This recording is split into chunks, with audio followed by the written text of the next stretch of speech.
Bound by fate, drawn by duty, or chased by fear, 6 souls band together to take up arms against the wrath of the Dragon Queen.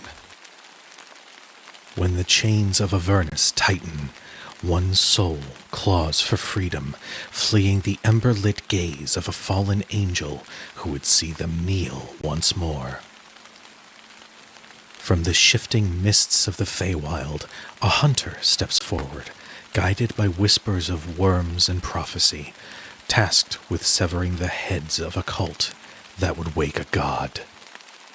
Once a brilliant inventor, an artificer helped create steel nightmares. Now, burdened by guilt, he is determined to dismantle his greatest mistake. In the shadow of noble halls, a man reborn walks a perilous path, his body reshaped by an elder horror, his mind defying the hunger that should consume him. Marked by twisted hands of the coven, a wanderer treads carefully, ever watchful for the eyes that seek to claim what was promised. A passionate painter with a thirst for greatness, this resourceful thief is always staying one step ahead of the undoubted dozens of consequences on her heels. From the pirate port city of Luskan to the sewers of Baldur's Gate, no nook or cranny is too lowly to find inspiration in. And as their journey continues, so too does the stirring of forces that would see them broken, or worse, bound.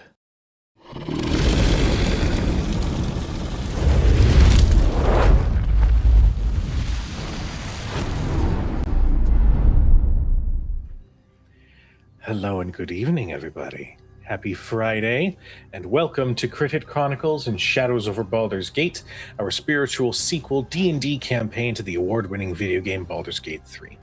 As per usual, if you haven't played the game, go play the game. If you know what happens, awesome. If you don't want to figure out what happens, go play the game. We are going to be dealing with some spoilery territory in this campaign, but this is episode 60, which is wild. If you want to catch up, go check out youtube.com/CritHitChronicles, where you can catch up on all of our previous episodes and our wonderful tale that brought us here. Before we begin, quick disclaimer. I got nominated for a best performance in a podcast from New Jersey Web Fest, which is the end of September.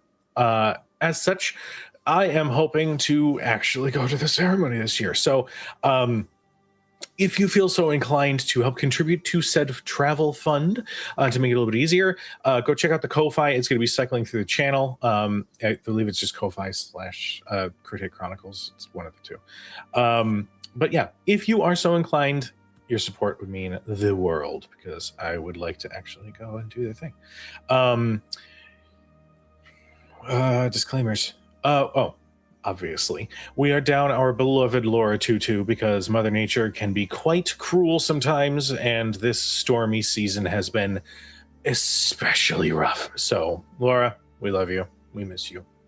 Before we begin the beginning, which is the third time I've said that in the last hour, I'm going to give it to our wonderful cast. Let them know who you are and who you're playing.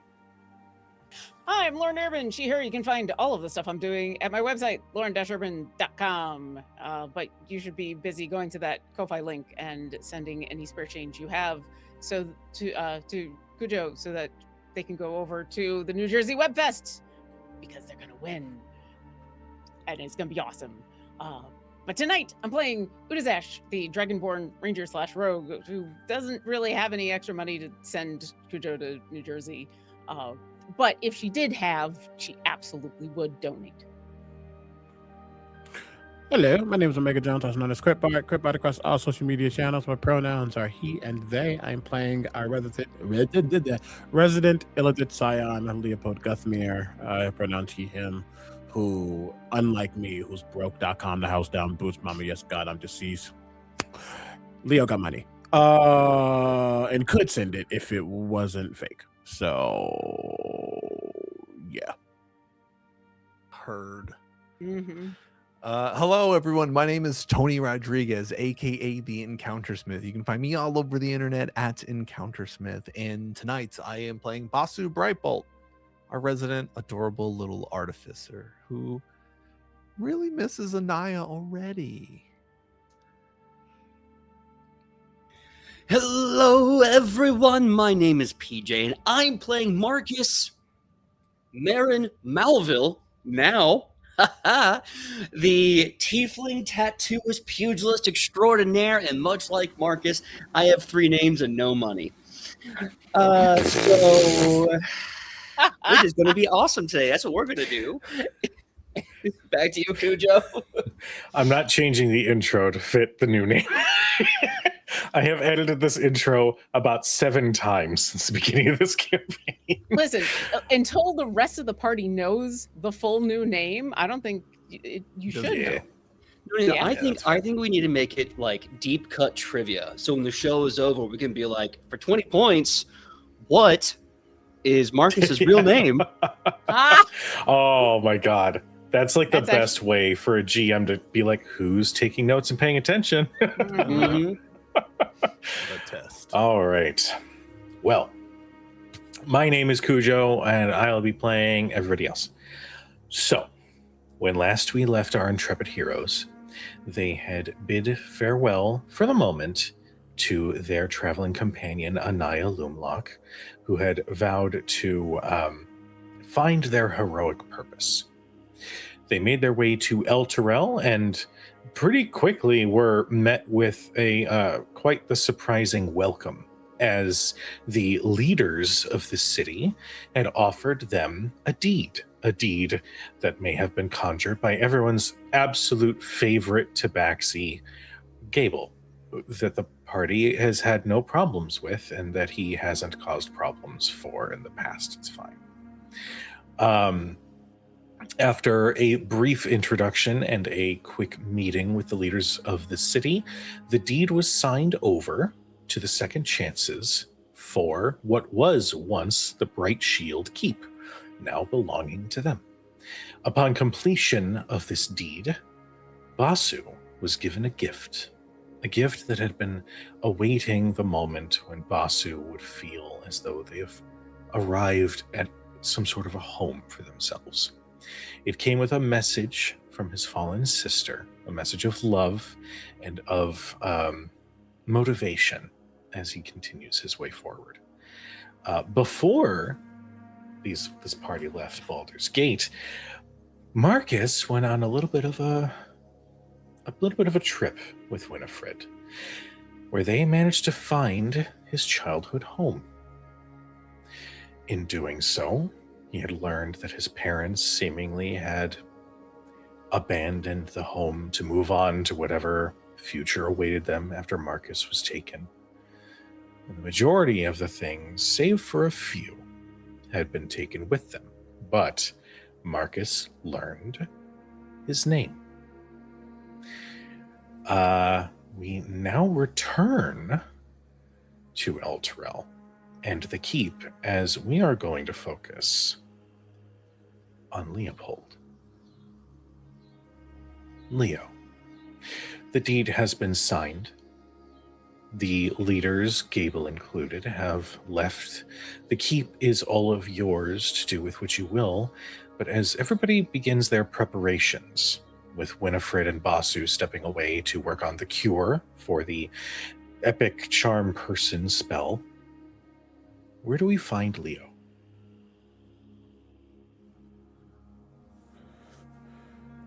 After the conversation with Marcus,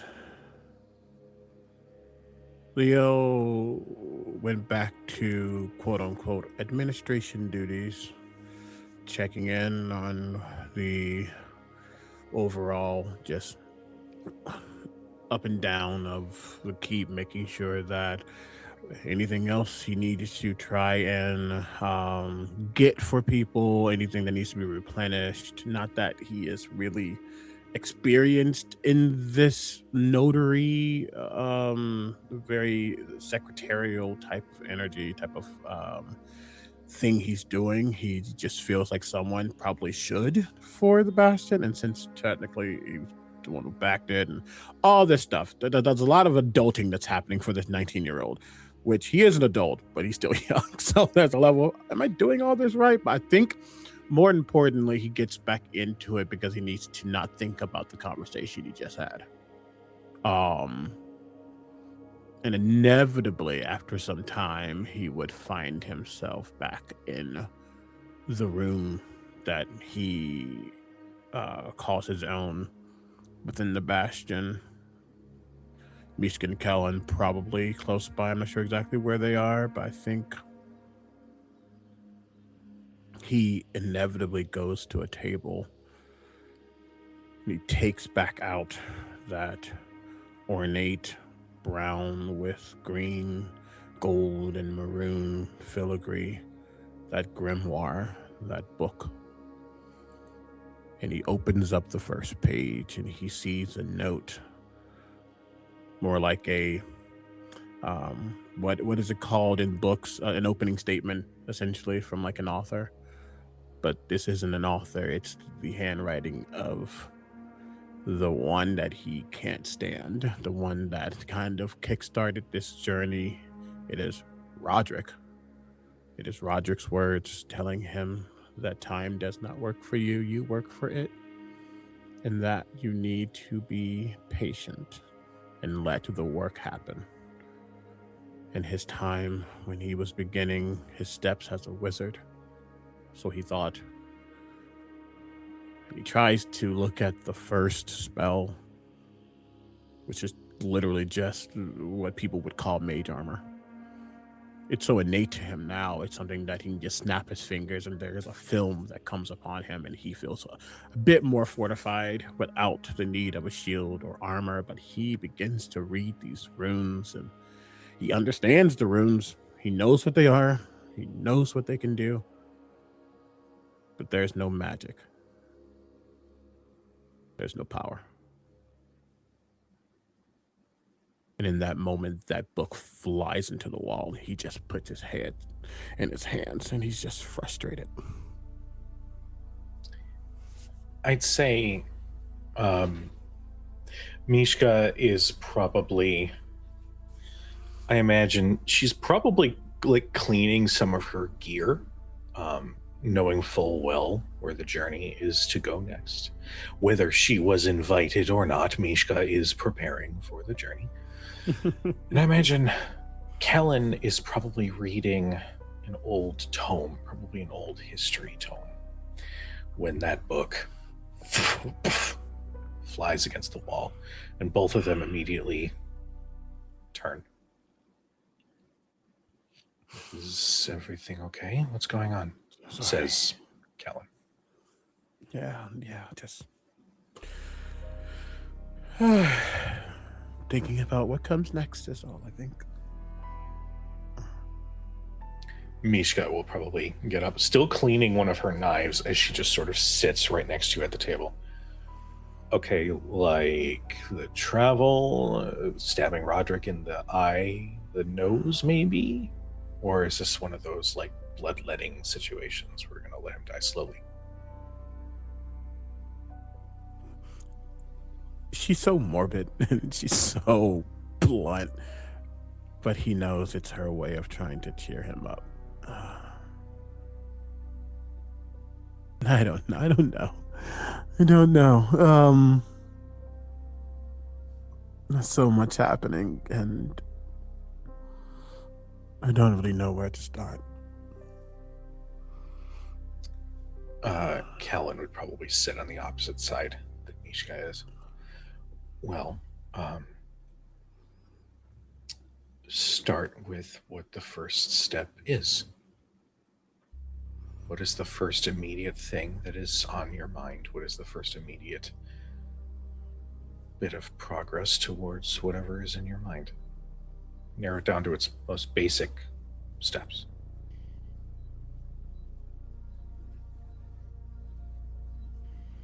And a mage hand will recover the spell book and close it and slowly bring it back over to the table. But now just a little bit out of reach. Not like it matters, but you know. Yeah.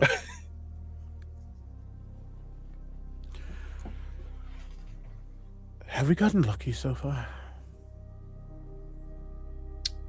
Are we where Mishka goes, No, not. lucky. Oh, sorry, I'm not reading the room. What do you mean specifically?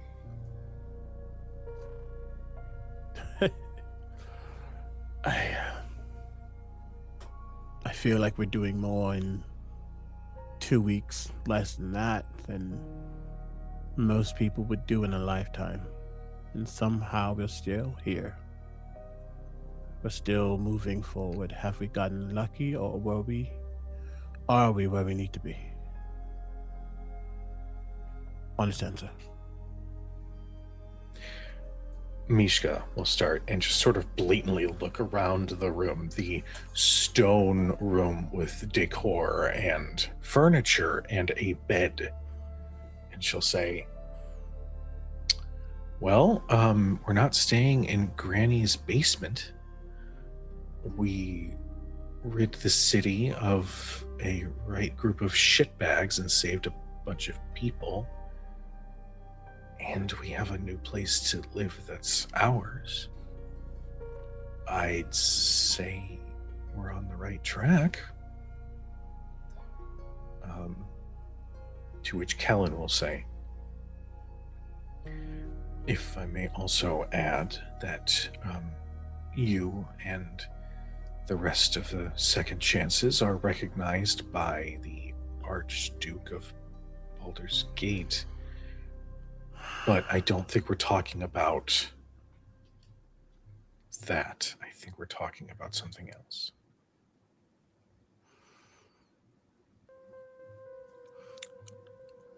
At that moment, the disguise, the illusion, the glamour kind of fade.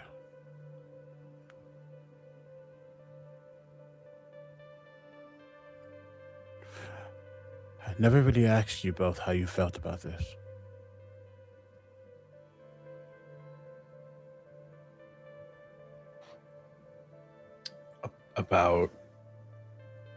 About this?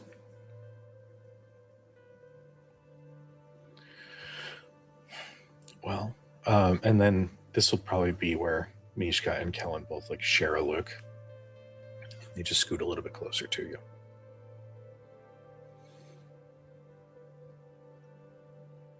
Truth be told, it weighs on the mind how much we both care for you beyond, and they're going to mimic your gesture. I know you care. I know we've been through a lot, but it doesn't change the fact that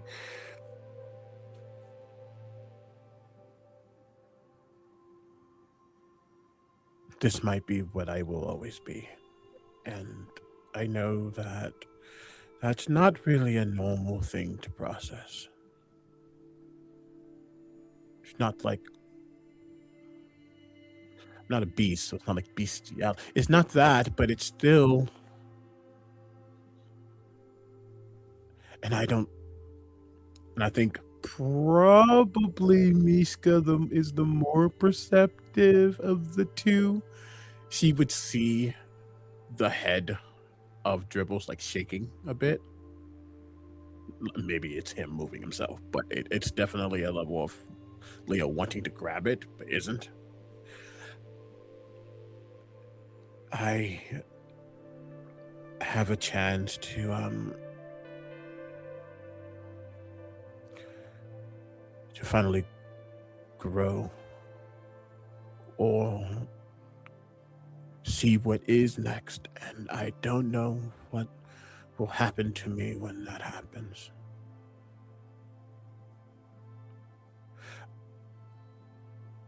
I've avoided and he gets up, not to just create some space, but to create some space.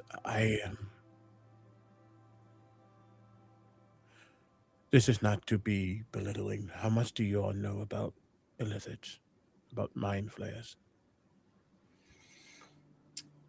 Mishka would say, well, I'm aware of the normal temperament, which is very much a hive mind scenario.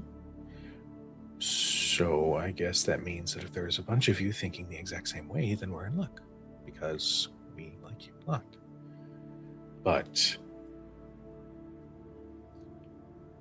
I know of some scary stories that they say about what it is that they do. And Kellen would then say, I have some knowledge, enough to know what you're alluding to. I haven't done it once. Since this all began, I hid, and then I think I got lucky, and in truth, I think with you two being close, maybe some of your thoughts or your energies, maybe that was enough to sate me, even if I didn't know it was happening. And Marcus's food, and when he says Marcus, there's a shake in the room. Marcus's food is great. It's some of the best I've ever had, and I've had kind of the best. Don't mark anything down.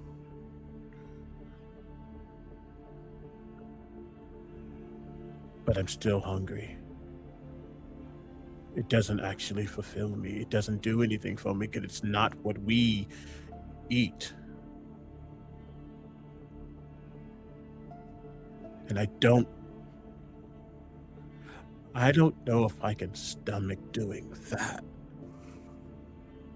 But this, and that's when the head will float up to him. It has, I think it has what I need.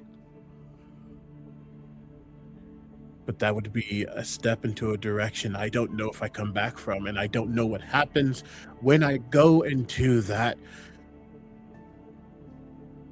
And I go into that direction, and I'm scared that if I go in that direction, people are not going to like me anymore. I'm scared that you all will find that I'm different, so I just don't know how to grow without losing. And I'm scared I have to make that choice, so I am asking, is this the right choice? Because I don't think I can lose anyone else.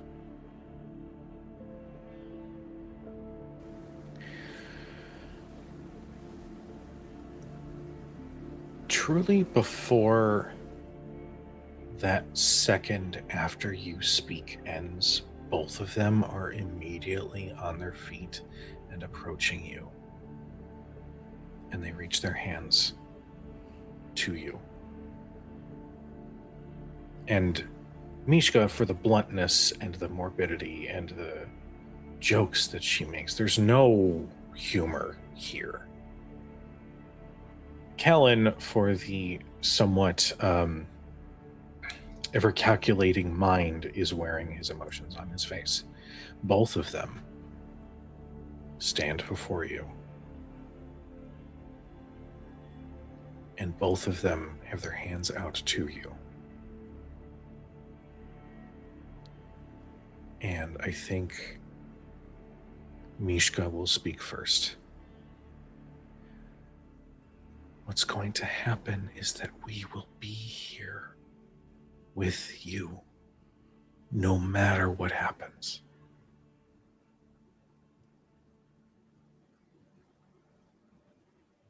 And Kellen will say, I don't think there's anything. I really don't think there's anything that you could do or not do that would keep me at a distance enough to not want to be around you. Because truth be told,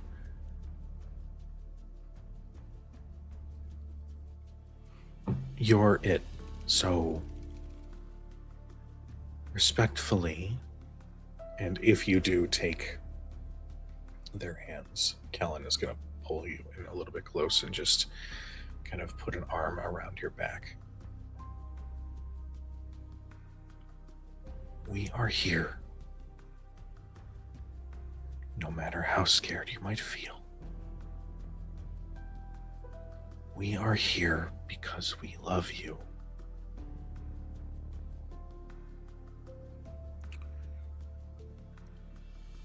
A part of me wants to say what happens next is because of Sai. But this is just a scared boy who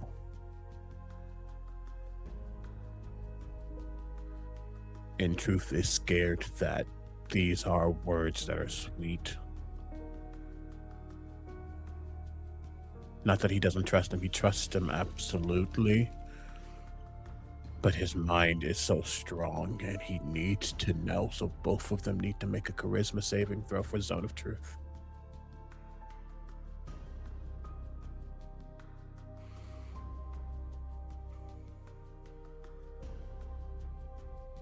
The dice do love to tell a story. 1 got a 13. The other got a 5. Both of them fail. And they do, per the spell, they do know that something has happened. And there was no movement. I think, if anything, if there was a need for a somatic, it was just holding them closer, needing their words to be so true that reality is making sure that it is, not coercing them into being or feeling truthful, but needing just like a last confirmation. And all he says is, promise?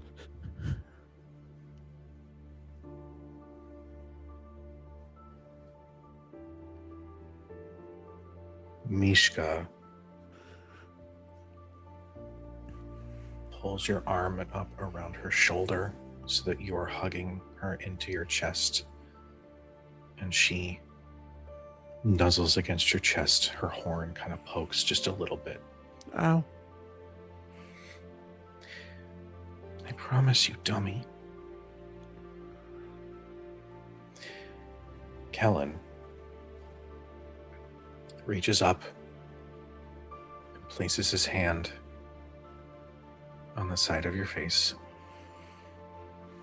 and tilts down so that your forehead touches his. I promise.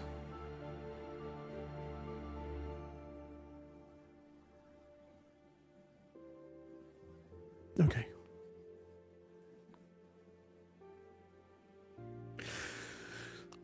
Okay. Then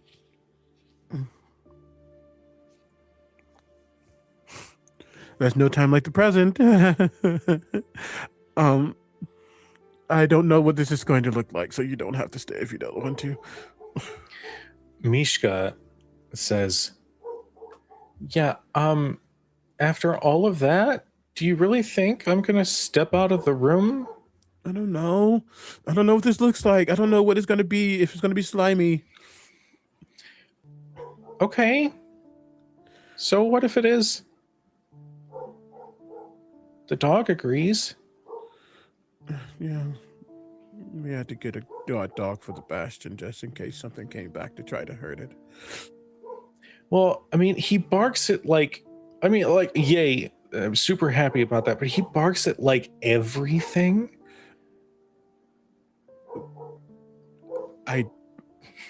I have a +1 to animal handling. I can't do anything about that. What he said. It's actually a +2. Fantastic. Getting back on track. Jesus. Thank you, Teddy, for being a part of the scene and the lore. He's a party member for sure. Yes. Kellen reaches down so that your fingers intertwine. And he says, I'm not going anywhere. I don't care if it's slimy. I don't care if it's stinky. I don't care if it's scary. We are here. Okay.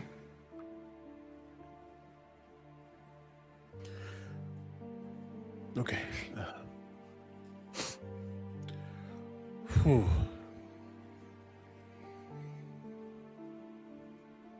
Everyone in the telepathic bond would hear a knock.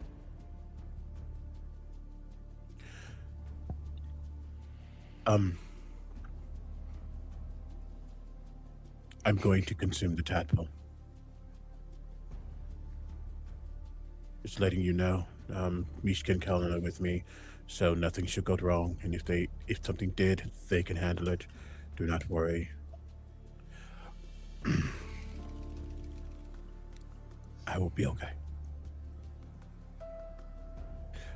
I'm so sorry. 1 second, and I take off the mute from Uda's Ash's door. I was yelling at the dog. Why do the dogs here on this plane of existence always yell at birds? I don't understand. This one is just always yelling at birds. Okay.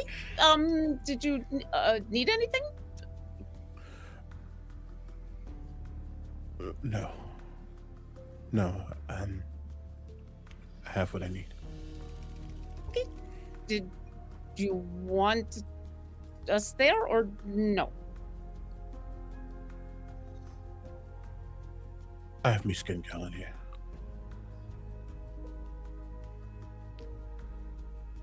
Well, we're here if you need some backup. I also think that if something does happen, you'll probably feel it first. I probably shouldn't. That if the telepathic bond goes down, that is enough of a signal that something probably has gone wrong. Or maybe it changes, I don't know, but... Okay. Might be something has gone right. We will come and check with caution. Mon Emilio, when it's all said and done, I want to celebrate whatever happens with you. Together or one-on-one. Won't be easy, but I'll be with you all the way, okay? So, I know you got this. I would be so fair to the situation. I think, Marcus, you can tell the door wants to close on you so badly. It doesn't.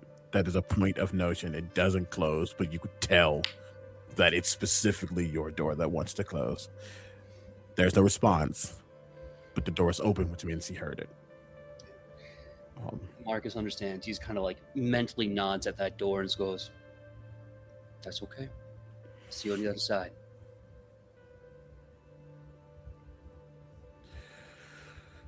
Okay. I will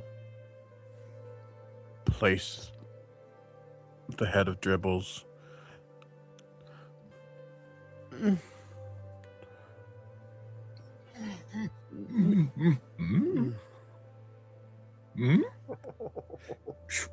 I will open up. And there's a little moth that flies out of his mouth. I hate him so much. Whew. God, that was stuck in there for a long time. Hey, so, or if I may, you could not, and, I'll be like your court jester, because this place seems pretty cool. Nice shindigs. Do you have a decorator that came in here, or is this like all you? Because impressive.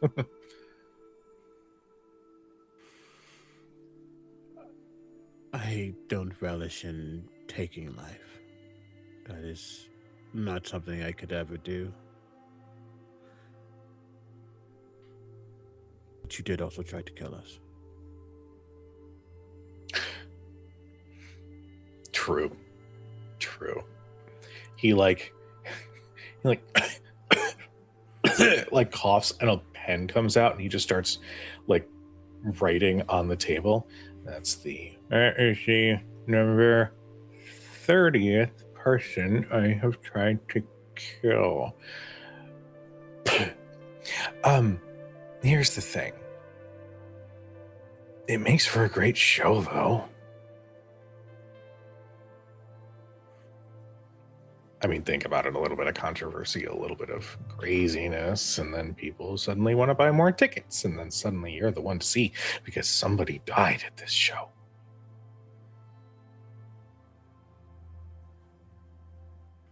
I think the world deserves a little bit more than just death as a means of transitional entertainment. So,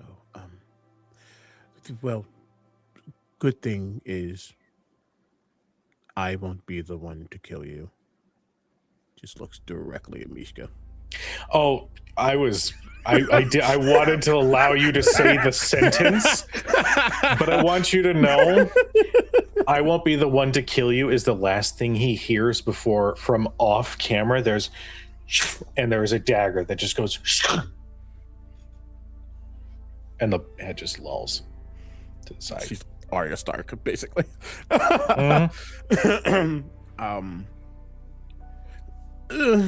Okay. Her dagger, where it lands, will suddenly start to slice through the skull. And then it will begin. Mishka goes, I didn't do that. I'm not doing that. It's like, I didn't like taking these classes. And Will, he is not good at nature. And will begin to pull and shift to get the tadpole exposed. I actually imagine that Kellen is probably mage handing to assist. Yeah. But yeah, I imagine that it pulls apart. All right, no, it's in there. Okay. I don't ever want to be a doctor. Oh my god.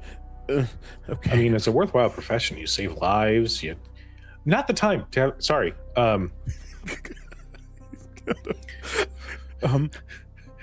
And I think eventually, through the time it takes to break through muscle and sinew and bone, skull, I don't know. What do I see? All right. Well, here's a description I've never given before.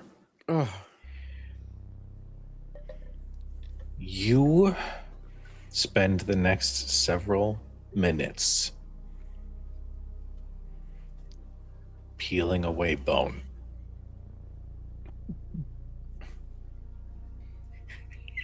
I haven't even gotten to This is Leo. Leo's not doing well. Oh, okay. Good.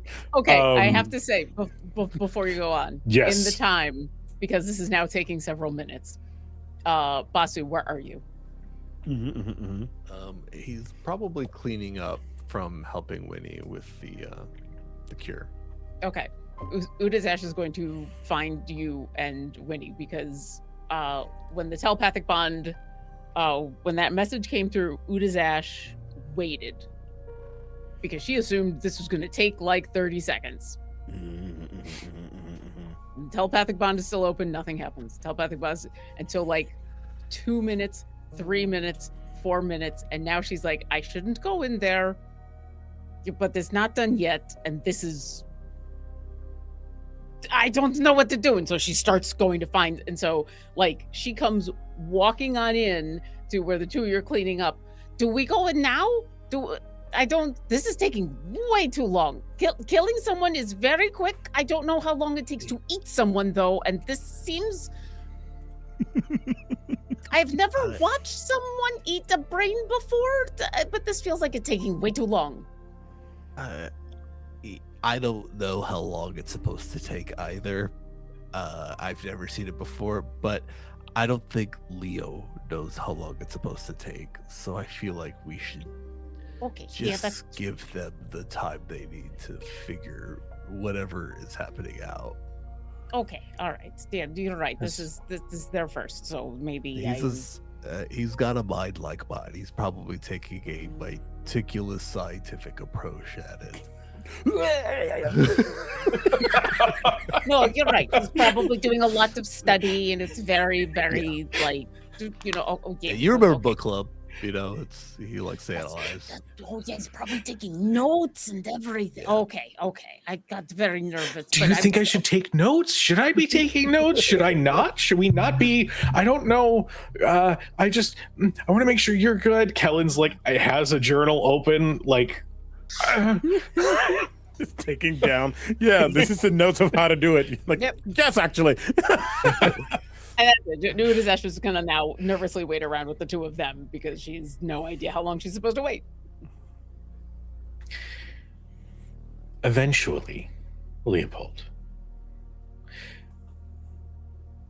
in the flesh and matter that is pulled apart, you see a tadpole.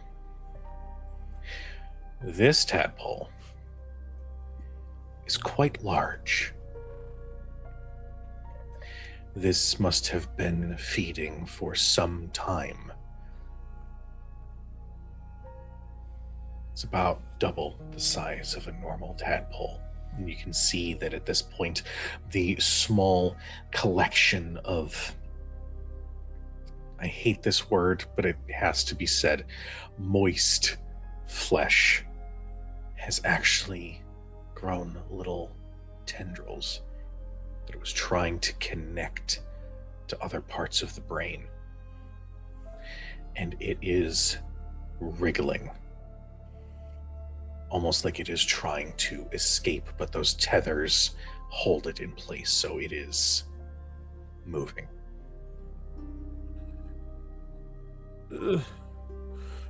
Okay. He goes to like reach, but his hand doesn't go too far, but there will be almost like a vibration around the tadpole before it begins to hover. That's like a soggy croissant.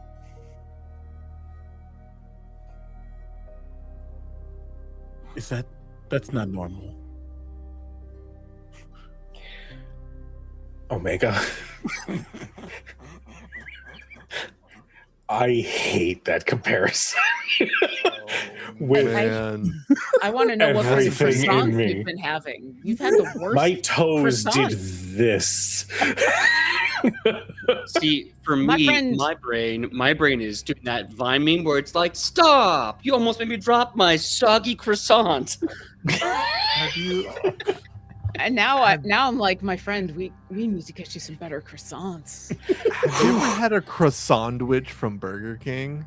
Oh, yeah, no. those are That croissant that's in Ugh. the foil for too long. That's what I'm Ugh. imagining. Well, that's oh. From a And it's crazy because they croissant taste pretty good, but the texture is ass. Like, I don't know how they made something It's taste upsetting. good and feel bad.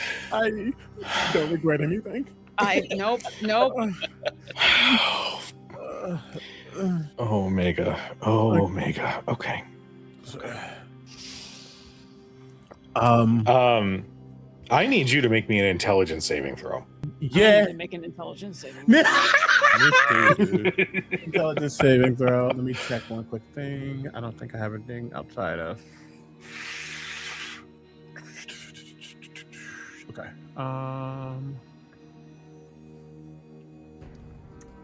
Actually, I suppose this would technically be wisdom, but we'll go intelligence just because of the source. That is a 28. Okay.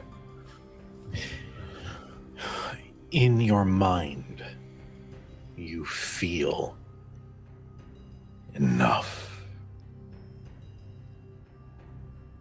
Calm yourself.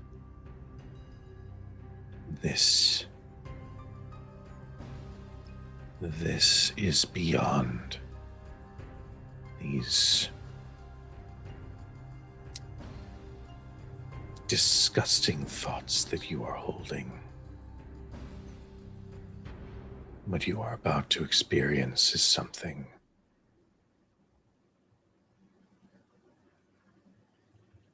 that words cannot describe.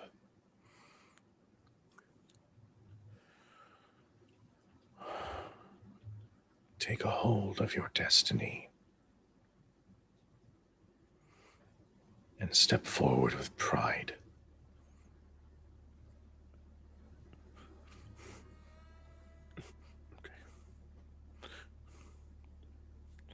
Kuja, also leave it to you if Sai steps out. If he does, I will expend a spell slot.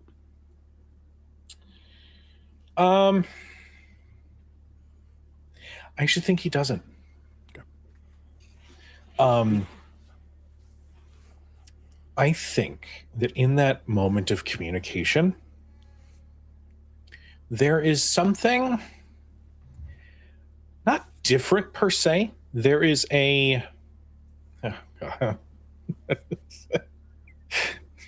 I looked at our party chat here and great. I can't wait for that clip. Don't look at me like that, Lauren. God, I hate it so much. Sai, in their rather abrasive way, is trying to appeal to the truth of what it is that you are choosing to do, while also respecting it. There is a respect for the step that you are taking, and also, yeah, there's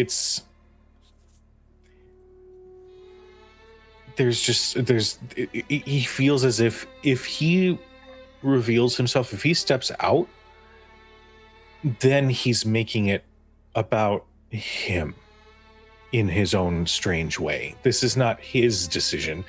Obviously, he very much approves of it, but this isn't, it's almost like he's realizing, or not even realizing, he is feeling the truth that this is not just him. Yeah. I do think then, as just kind of floating in front of him,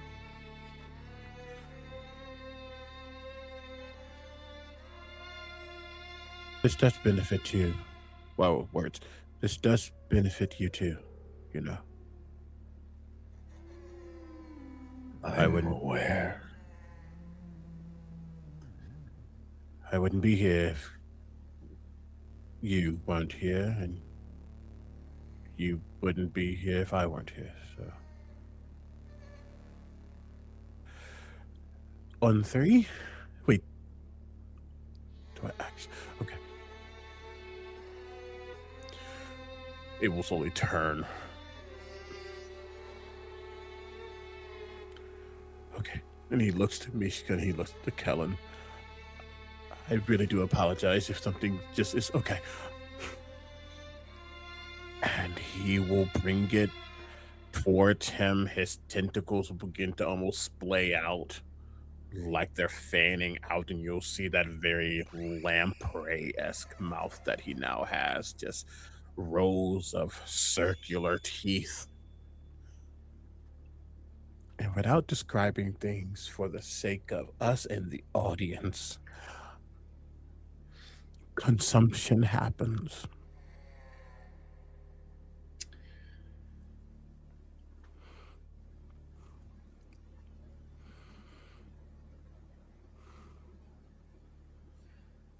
The moment the teeth pierce,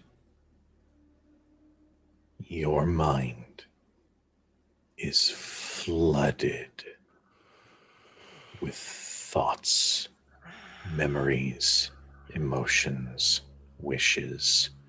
You feel that latent, almost entropic energy that represents the Illithid fill you. You feel flashes of memory. The tent that you fought, the circus in Baldur's Gate, the alley with which it found its host. You remember and can feel the pool of liquid that it once resided in. You can feel the nautiloid ship that it traveled in. You can feel the Elder Brain's influence, which willed it.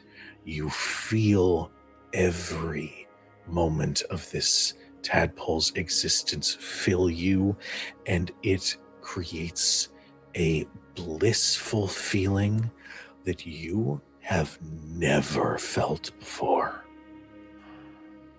The room shakes a little bit. Both Mishka and Kellen instinctively reach and hold on to your hands, just to let you know that they are not moving. And you can hear, this is strange. Is he okay? Is he okay? I'm worried about him. They're not speaking. You are unintentionally turning on your detect thoughts. You are immediately sensing the thoughts of everybody in this keep. I would like to know one sentence that is going through Udazash, one sentence that is going through Basu, and one sentence that is going through Marcus's minds right now.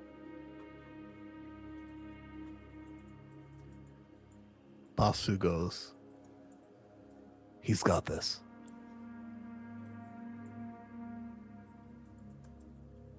Okay. Marcus.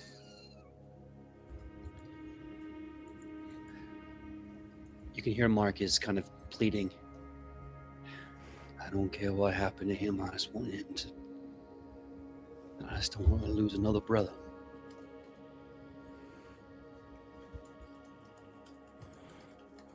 Udazash.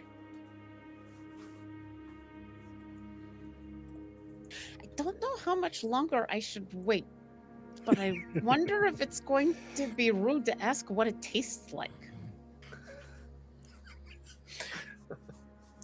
You hear, I hope he knows that we are going to be here for him. You hear, as your mind expands, thoughts of the people who are helping around the keep. All of them, all of these thoughts at once, and yet where before you might have been overwhelmed, now you are calm. You are in control.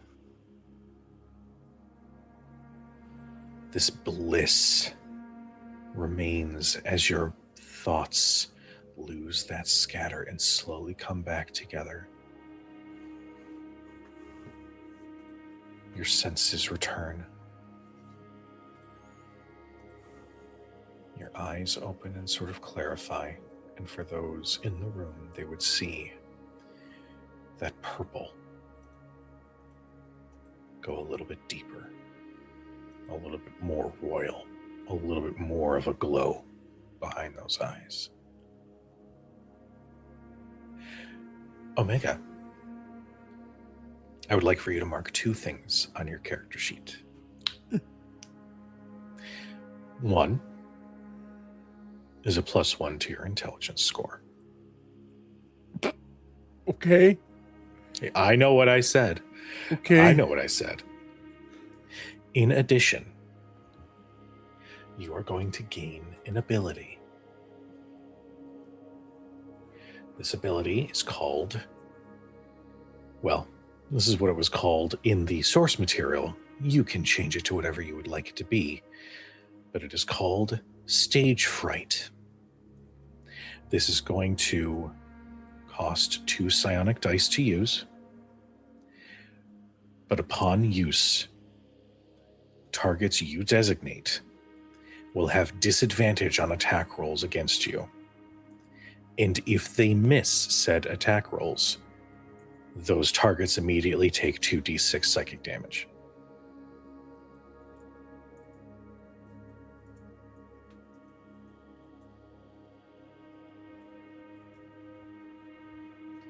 If they do end up landing a hit, the stage fright will wear off. It's similar to a cloak of displacement, but the additional 2d6 psychic damage on top of it.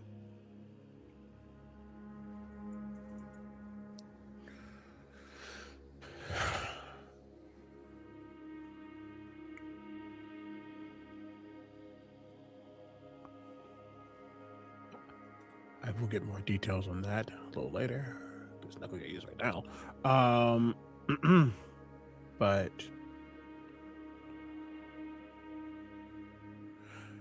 as this kind of settles back into self,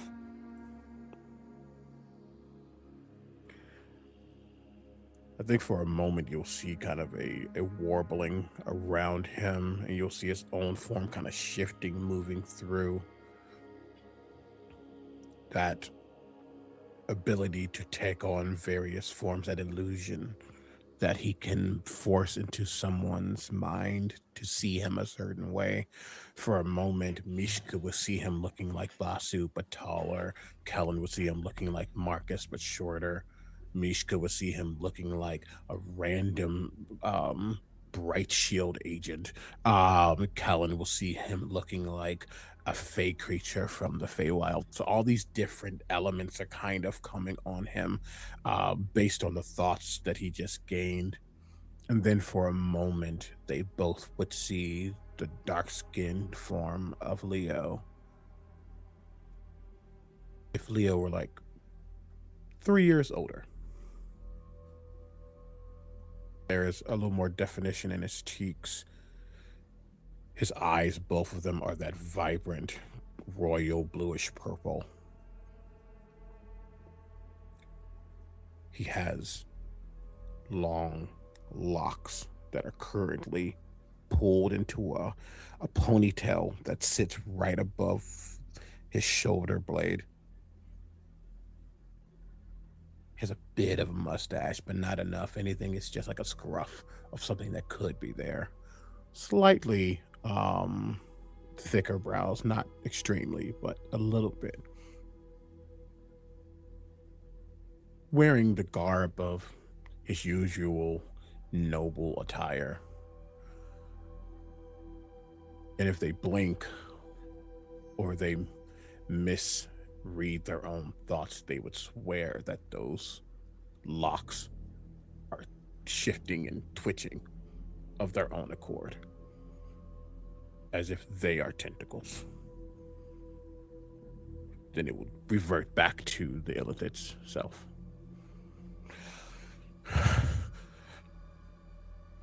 Am I dead? Am I dead? No. No.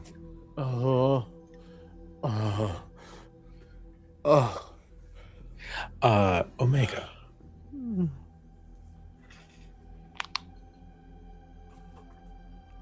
There's something else that's a little bit different. This is not mechanical. The line in your mind that separates Leopold Guthmere from this entity called Psi has blurred just a little. I'd say probably narratively, and obviously this is entirely up to you on how you play the character, but I imagine that some qualities of Psi are now shared with Leo, just as much as there are qualities of Leo that are shared with Psi. Subtle, but you can register that bond between you, where before it was very much Illithid mind and Leopold Guthmere, now starts to bleed together just a little.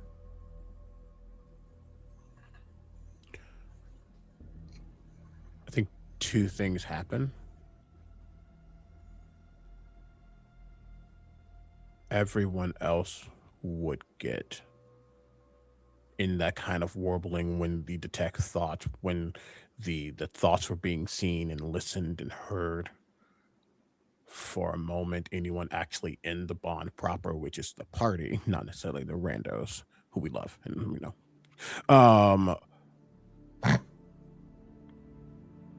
it's almost as if, for lack of a better word, you suddenly see a movie in your minds, and the thoughts that Leo heard, you all also heard suddenly for a second. Then all that was shut off, but the last thing you'll hear is, "We are okay. telepathic bond is down.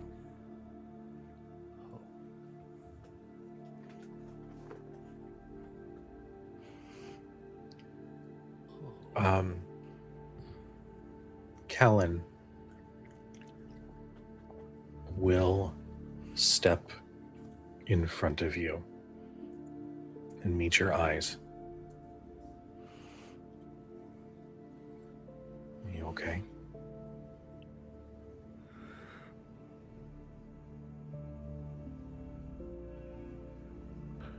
I think we are.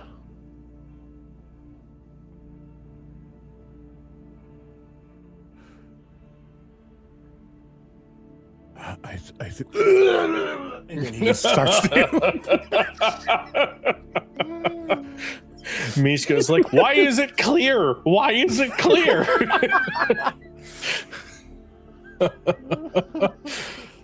Oh, man.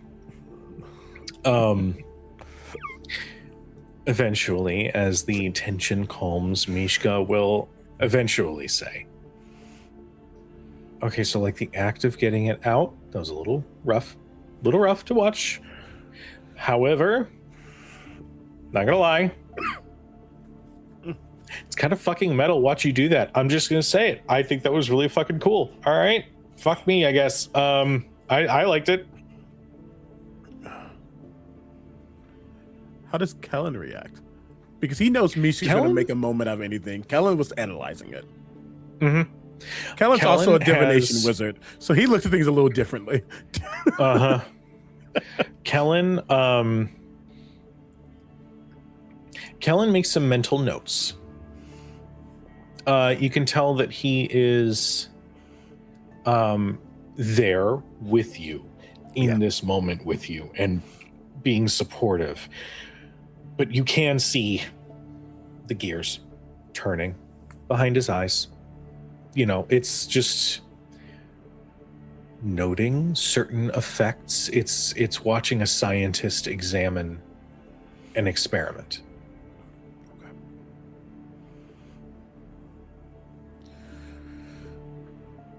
Okay. I think we're okay.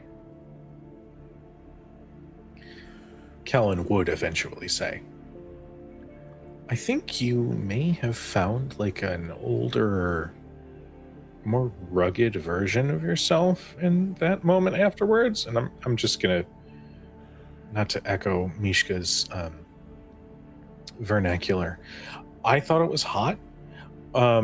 Maybe this isn't the time to discuss that, but this book is very interesting, and he just goes back to writing down notes.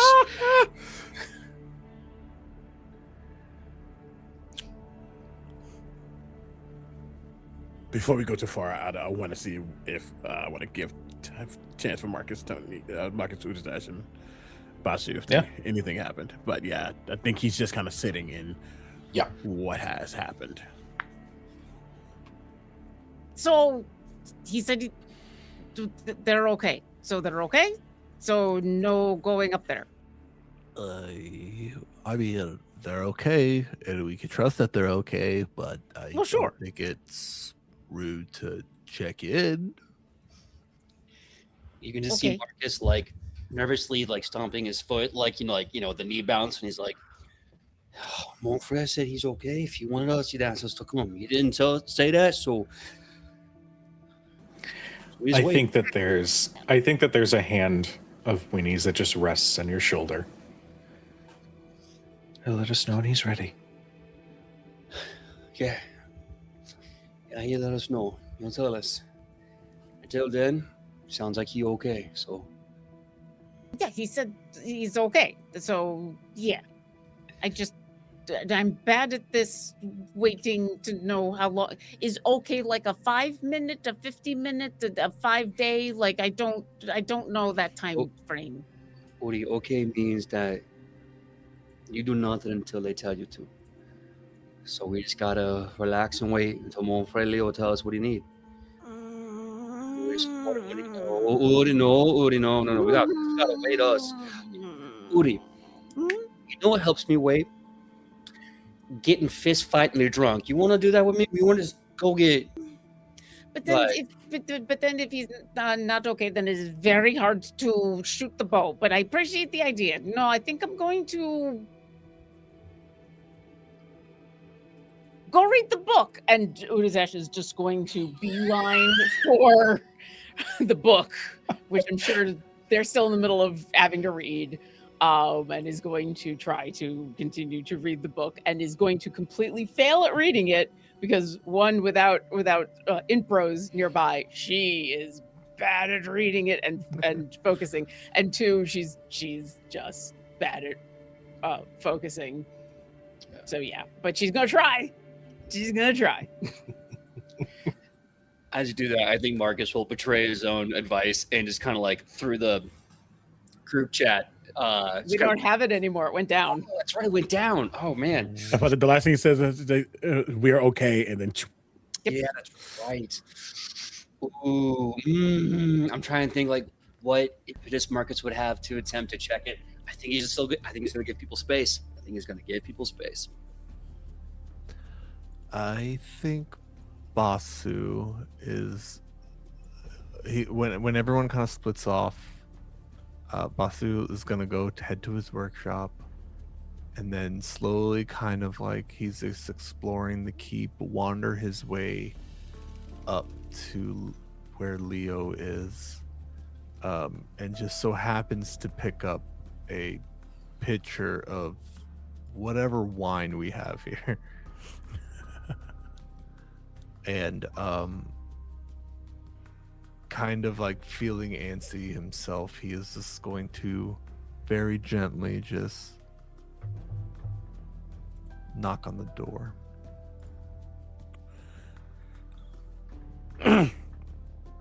come in. This is locked. A mage hand flies over and unlocks the door. I just thought I wanted to make sure you had your privacy for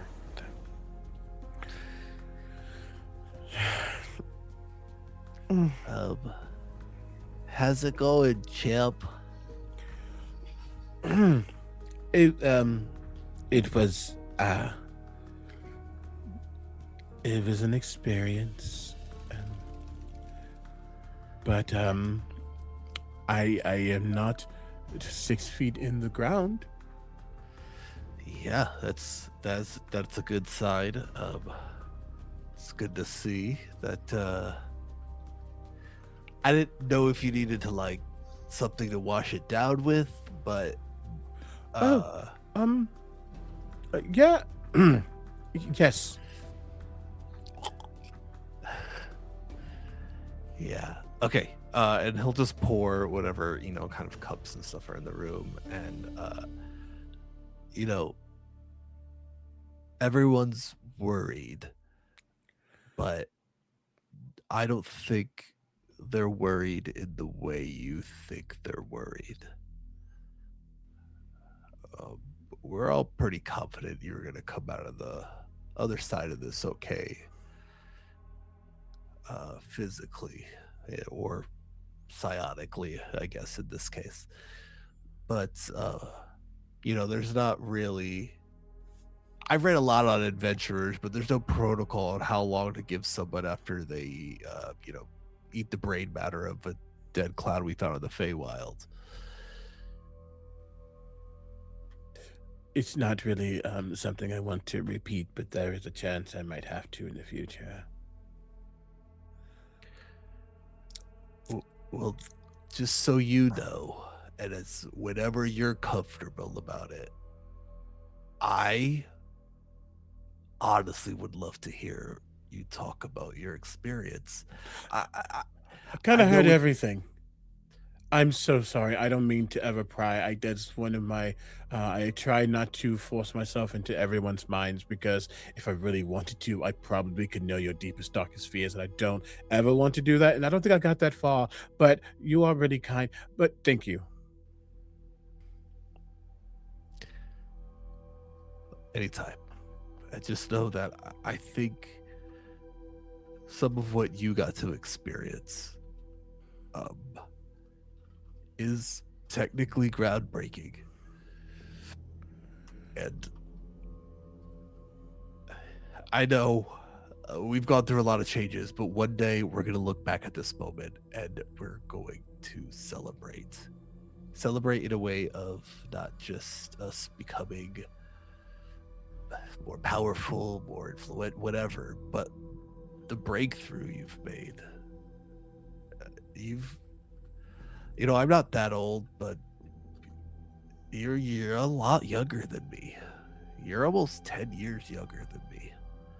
And I know I get looked at as the newbie and the child of the group sometimes, but You're like 22. I'm pushing 28 nowadays. Nice. Yeah, it's, I think I got a little dwarven blood in there. That's what my mom always said. Anyways, you're young. Even, for your species, it's just, a lot's been asked of you. You've had to endure things that no one could even imagine. But you are the embodiment of one step closer to understanding something that we feared for a long time. And I've always been under the understanding that what we fear the most is what we don't understand. And you're making us all wiser in that matter. And this is a really long way of saying that you should be proud. A lot's been given to you. A lot's been forced upon you, and you handle it well enough that we all can still lean on you. And I think everyone's really worried that you don't think you can lean on us the same way. And that might just be my projections, but and this might be insensitive to say, but I'm kind of excited for you and the things you'll do and the things you'll become. And I know it's really hard to believe in yourself. I think you know that I know it's really hard to believe in yourself. But part of the reason I felt so confident to take this strange path with you all is because you inspire me, Leo. And I hope we all can inspire you too.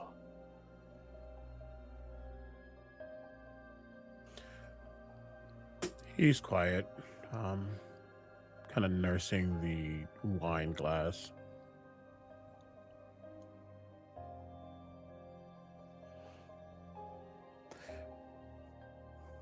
I know you all have my back. I just,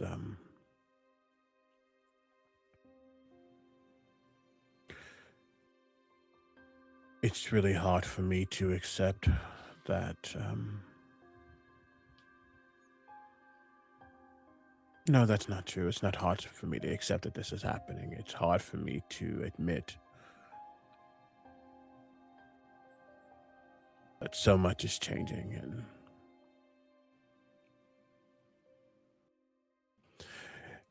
change doesn't have to be solitary, and I do know that. I just also know that what that change could be a problem if I can't handle it. So your trust in me helps me handle it. So thank you. You got it, buddy. It's a lot to, like I said, it's a lot to handle. And I mean, what time have you had to process any of this? Apparently it's only been 8 days since we kind of got started with all of this recent stuff. I mean, it's been about a year and some change. Yeah. But, I mean, you just reunited with your family about it while having to also fight these people who are ending the world. We are fortunate that we are as smart as we are, but unfortunate in the amount of time we're given. But now I guess we're just trying to make more time for everyone else. That's what people like us have to do.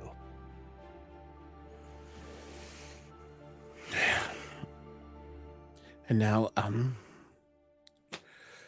we feel more confident in, I think. I don't really know what that actually did, other than I do feel kind of an expanding awareness. I guess I'll figure it out when the time comes. Good. But it didn't feel like a step backwards. I hope. Good. Record, evaluate, keep track, and we'll make the best of it together.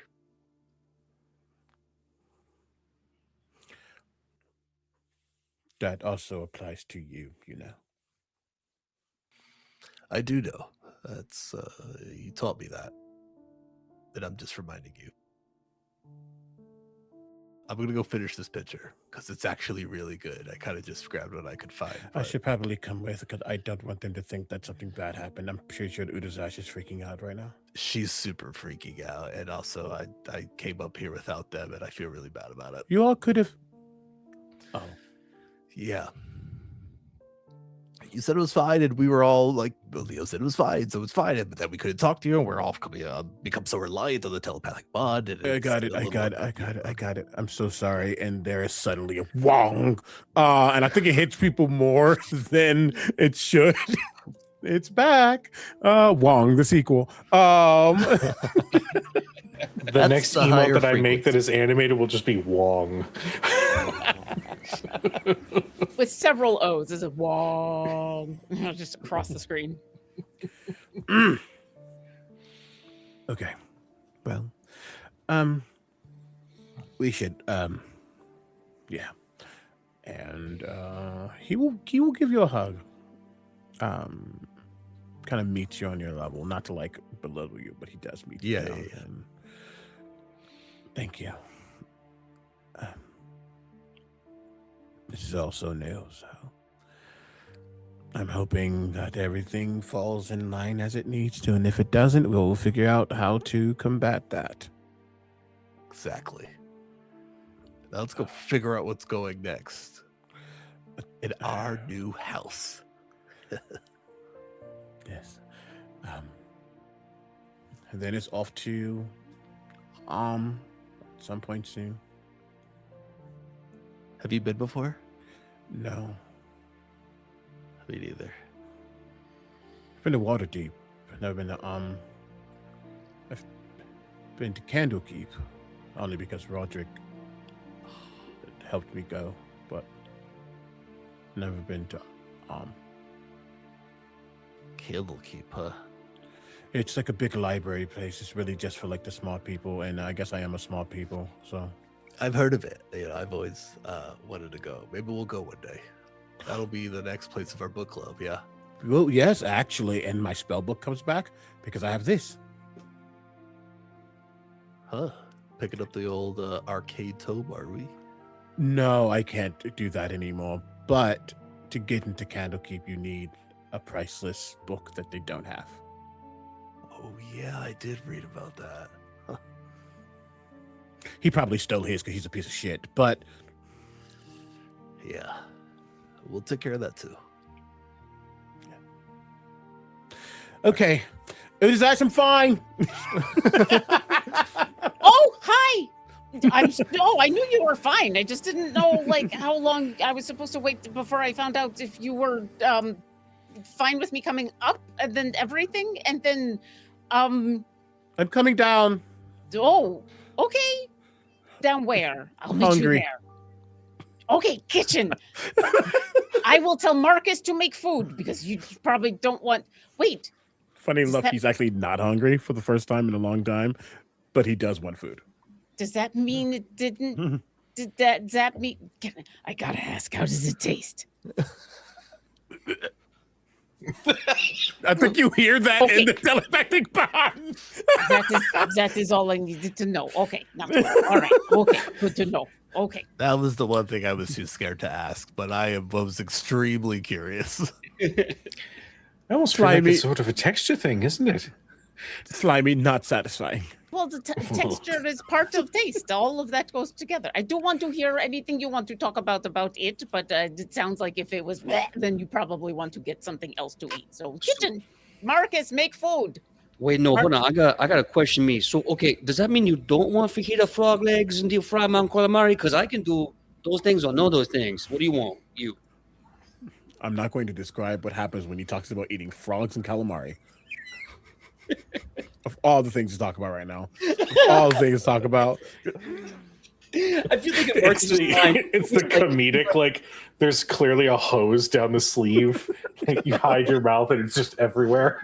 Alive. Yeah. I think like Marcus is like, he just had this experience. Does he want more? Does he want less? And it's like, I don't want that. And he's like, stand back more than me. I'm about to cook up a storm. And you just, it's basically like Le Poisson. It just starts kicking off in the whole kitchen. Except there is no fish. Except it is the opposite of fish. It is as far away from fish. You get the most carby, like bready. Unless y'all want some crab cakes. Crab cakes, a little sriracha and black pepper and salt. No? Okay, I'll make something else. Don't you worry. But an actual Marcus, don't you worry, man. I got something's going to knock your socks off. And he's going back to work. I don't wear socks, but it's okay. It's Leo's food.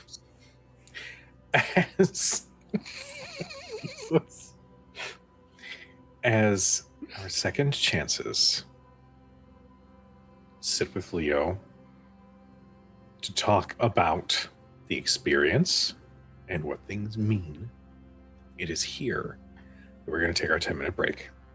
So, to those in chat, thank you so much for tuning in. We are going to take our quick 10-ish minute bio break. So go get yourself a snack, get yourself a drink, take your medicine if you haven't, and we'll see you guys in about 10 minutes. Be right back, everybody.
And welcome back, everybody. So, we find our second chances in the kitchen of their keep. All having gathered again, Marcus has begun cooking. I know we have a couple things we wanted to do, but I want to give the floor to our second chances. Lead the way. What happens next? Let's cook it. I was like, is this moment after the Avengers where they get eating shawarma quiet for a second? Yeah. It's like awkward. but Mishka, not delicious. Mishka, like in the silence, just kind of goes like,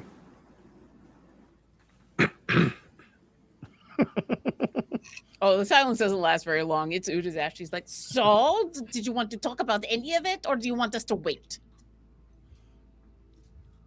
Oh, well, firstly, I don't know, Marcus. What did Marcus end up making? So okay, I heard requests for something carby and something. This is PJ asking carby, and what was the other thing? Not seafood. ready. Not seafood. Not carby. seafood. Buddy. Okay, So- okay. It's so fair. You know what? I think I'm gonna do complete comfort food, low effort throwback.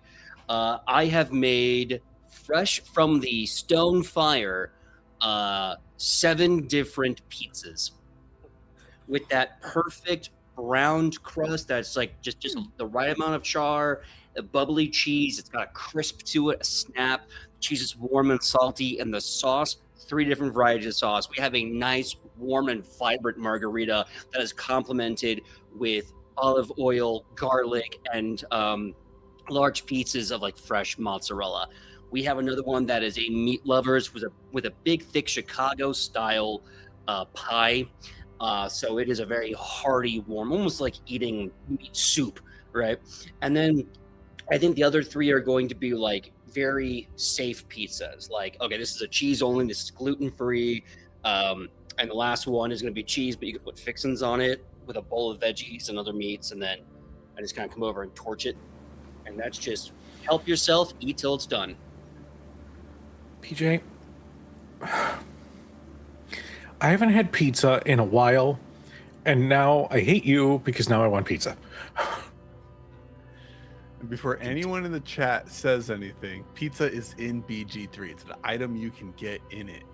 And I spent too much time just looking for pizza in that game. Where is it in PG3? I probably just went. It's a conjurable like supply item, like in That- stores and stuff. Wild. Oh, that's funny. Well, there you go. See, they got taste. Yeah. See, I think Uda's Ash has taken one small slice of each and every pizza and then sat down. And that is how long the silence will be allowed to last before she sits. And then, okay, so did you want to talk about it or did you not? To Leo.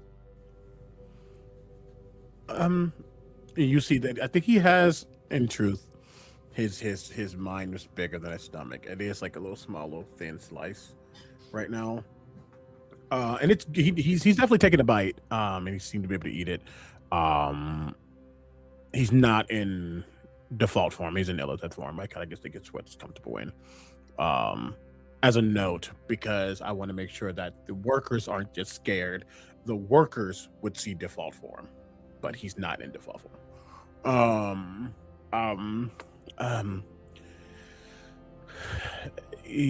Sure, yeah. It wasn't as bad as I thought it would be. And I think we got out of it all right. Have you ever seen what a soggy croissant looks like? I mean, I hang around with Marcus, so no, but we could. Great, you don't have to picture it. Okay. It just looks sad and depressing. Like this could be a fluffy buttery thing, but then you put it in water and it's look It's shrimpy. that, I mean- but then a lot more pale purple and almost like smoke. Either way, it was bigger.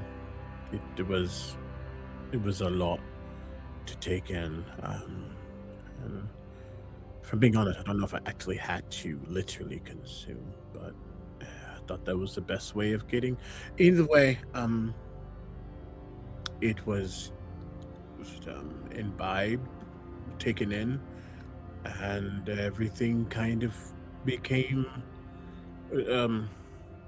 It's like you're in I don't know, actual dimensions, like a 15 by 15 room, and suddenly you're in a 100 by 100 foot room, and everyone in that room you are connected to intrinsically. It was, and it's, to be fair, if I'm being honest, I'm kind of having to focus on this delicious pizza because I'm still hearing some thoughts. Trying to shake that off. It's just a lot. Is doing. I think I'd like to make a good impression. Maybe I'll see him again when we go back to the gate. And then Shale walks through the door. Hello. Yes. Is everything all right? And you can still hear thoughts about the orc in Baldur's Gate. Oh, she got a crush. I think he does like accidentally say, "We can see him again if you want." Oh, that wasn't out. Oh no. Okay, I didn't need to fix that. Okay. She go. You just hear.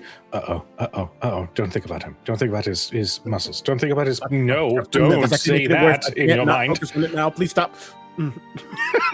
Oh, Shale, there's pizza. Pizza, delightful. My favorite food with wine is pizza. Pizza and wine, wine and pizza. And you just hear pizza and wine and pizza over and over again in her mind. That's how you beat a mind reader. You just think about wine and pizza over and over again. They get nothing else. It's just like the Baldur's Gate variants of Boots and Cats because it actually does not work. So just I ate the tadpole. Just fill you in. I'm sorry that you learned that as soon as you ingested it. Okay, great. How do you feel? Good? Yes. Good. I don't think it will be the only time, but Okay.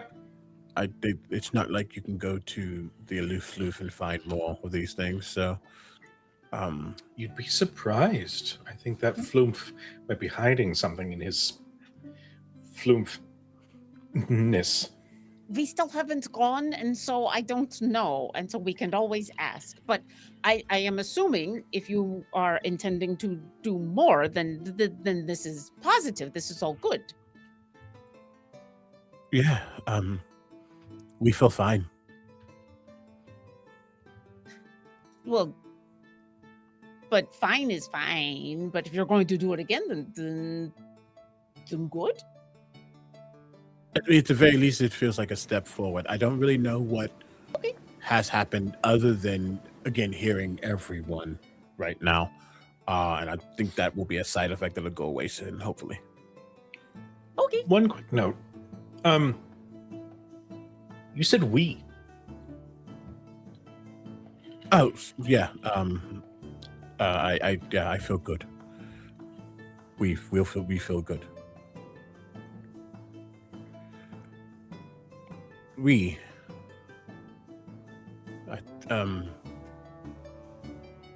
It's like less of a passenger, more of a shadow. You're referring to Yeah, the other. Yes. Okay. he doesn't feel as All right. far anymore, which isn't bad actually. We think it's nice. I think it's all right. I am hearing what you all are hearing now. Just when I brought it up as an observation, that wasn't out of fear. That was just an observation. Yeah. How do you feel about this closeness with this other entity? Fine. Then it is fine. It doesn't feel bad. It doesn't feel bad. Even No, better. it feels it's okay. It doesn't feel like there's an overwhelming presence trying to take over my body. The best That's- sentence I've ever heard. That's fear number one, am I right? So, I mean, if you're doing that, Hmm. I mean, you're still you. Yeah. He's just gonna like look around and see another piece of pizza and just like extend his hand and it comes actually probably some of the cheese like spills on his hands. Like, oh, all right, I need to get used to that. Okay. I think there's just a little bit more strength. You had a very fast brain workout. Yeah. Yeah. Yes, I exercised. That is very cool. I don't usually like exercising. Will makes me feel bad about Okay. This is yes, I think this is a good step forward, and I'm very curious to know what happens next. I don't think it was just the Wongness. I think I don't know. I'll have to figure it out. Okay. What matters the most is that Mon Frere Leo is still here. We just got Mon Frere Leo level 2. Yeah, level 2. 2.0. Well, I remember when you had to play around with things the last time we got on horses and were doing a lot of riding, and you found out a whole bunch of stuff, and it was very cool. And so now we're going to eventually get on horses, and you get to find out a whole bunch more things. Maybe this is a pattern. Maybe you get to learn new things just before we go into ride on horses. Potentially, I guess we'll have to get to the horse riding then. Speaking of, so we have been here for a little bit now. What's his next plan? Before we go on to next plan, is there anything else that we can do to help with the brain workout, or do you just need like? What do people do after workouts? They drink like lots of berries, and then they get rest, and then they do other workouts. Do you need anything else from us that we can help, or just get to the riding on horses and trying things? If I can be completely honest. Always. One moment, and suddenly everything goes silent. I had to sneeze. Sorry, I had to sneeze. I think it was Suddenly everything. The TV turned off for a second for Baldur's Gate 3 and then turned back on. Yeah. If I'm being honest, I don't really know what more can happen until I get into a state of heightened anxiety and perhaps fear of my life. Oh, a fight.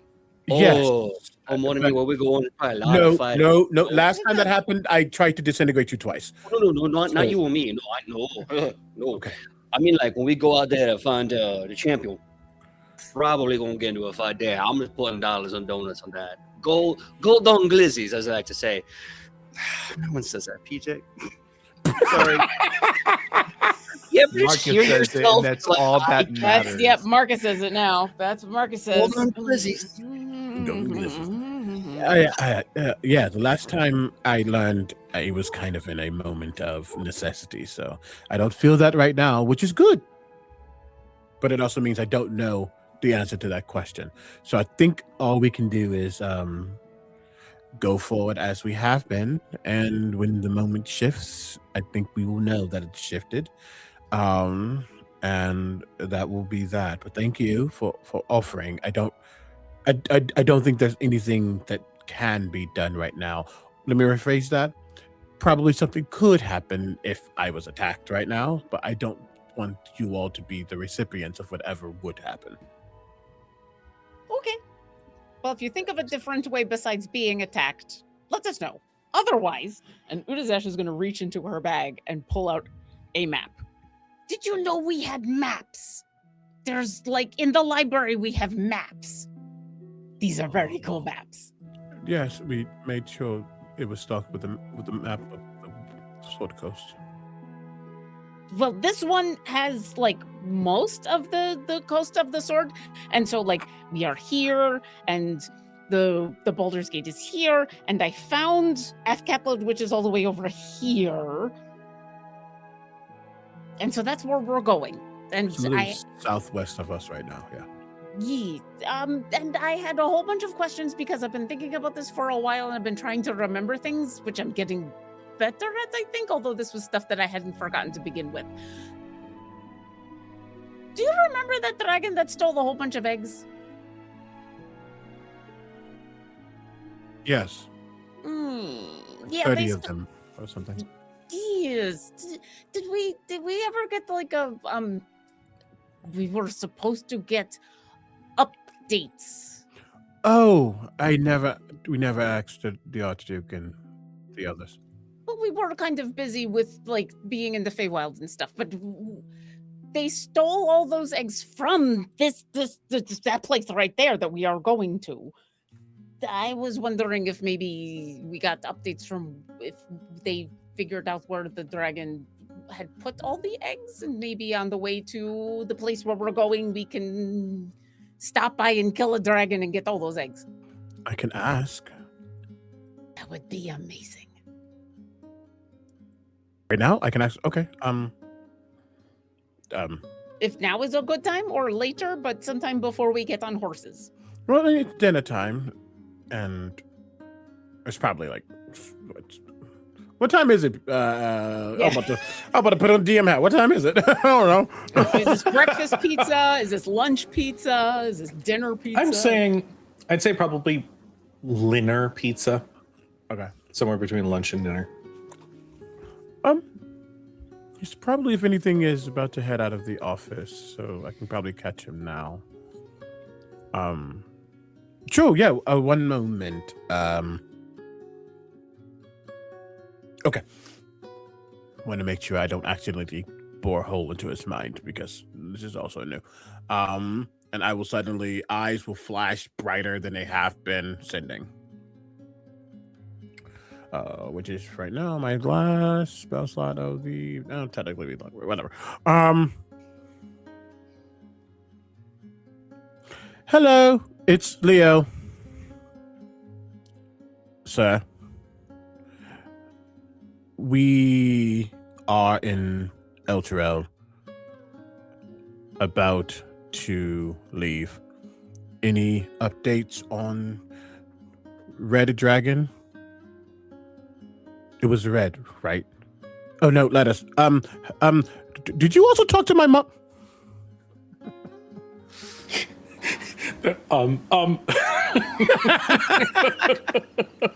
Does your mom also get updates about the Red Dragon? He hasn't talked to him at all, so he had to ask. Oh. That was the equivalent of, if you get cut off, call my mom.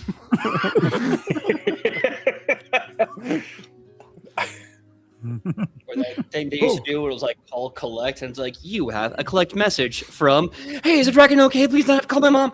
Would you like to accept charges? Mm-hmm. Oh, damn. Literally No, that. you you hear back. Oh, right. She said you would do something like this. Wow. It flew into the cloud peaks, but the hunters have yet to locate the creature.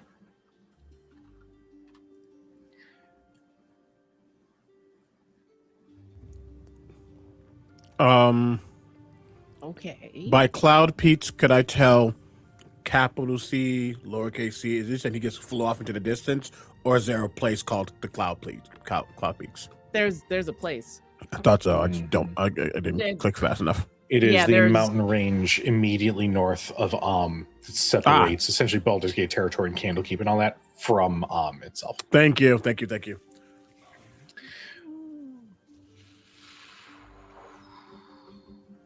And I think for ease, for sake of brevity, the response back will be to everybody, so we all can hear it together.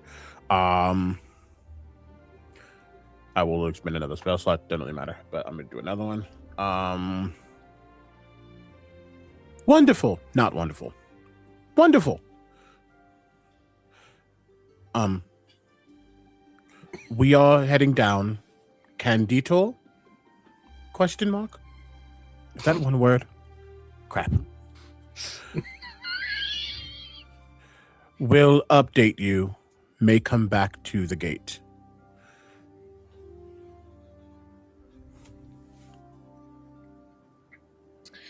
What happens next? It's a cacophony of sound for Leo. Because while the Archduke does respond, you also get a sending from your mother at the same time. Oh no. So you just get for a moment before eventually there's a I should there's a pause and then Sending doesn't have a busy signal? No. Especially not for a telepath. You know what? That's on me. You're right. Your mother chimes in. Apologies for lot of talk. Yes, come home. Happy you are talking to him.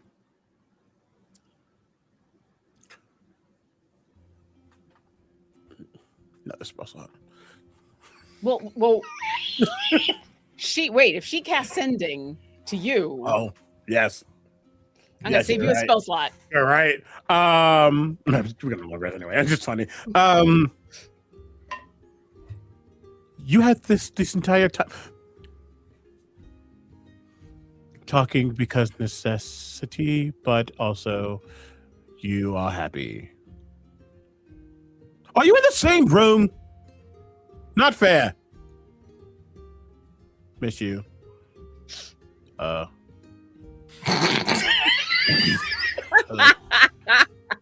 I know technically isn't a word, but I love the idea of it ending on Good. It's been too long since we've had Leo sendings, and this brings me joy. It's very fun. A few minutes go by before you get another sending. I will ask. Udizesh needs to ask a question before another sending happens, because Yes. after we've gotten all of that. Mm-hmm. Okay. I have thought of several ways we might be able to pinpoint where this dragon may have put their hoard. Because I'm guessing nobody has figured out its name yet, or else somebody would have told us its name. But that gnome, that was a gnome, right? Yes, that gnome, the Pasco, who decided that they were going to hoard children because it was fun. He had said that he kept meticulous records on all of the children eggs that he had in that big vault. Can we, Winnie, can you... And I'm asking Winnie, but Winnie, Winnie, can you scry on an egg that you get meticulous records on if you know about that?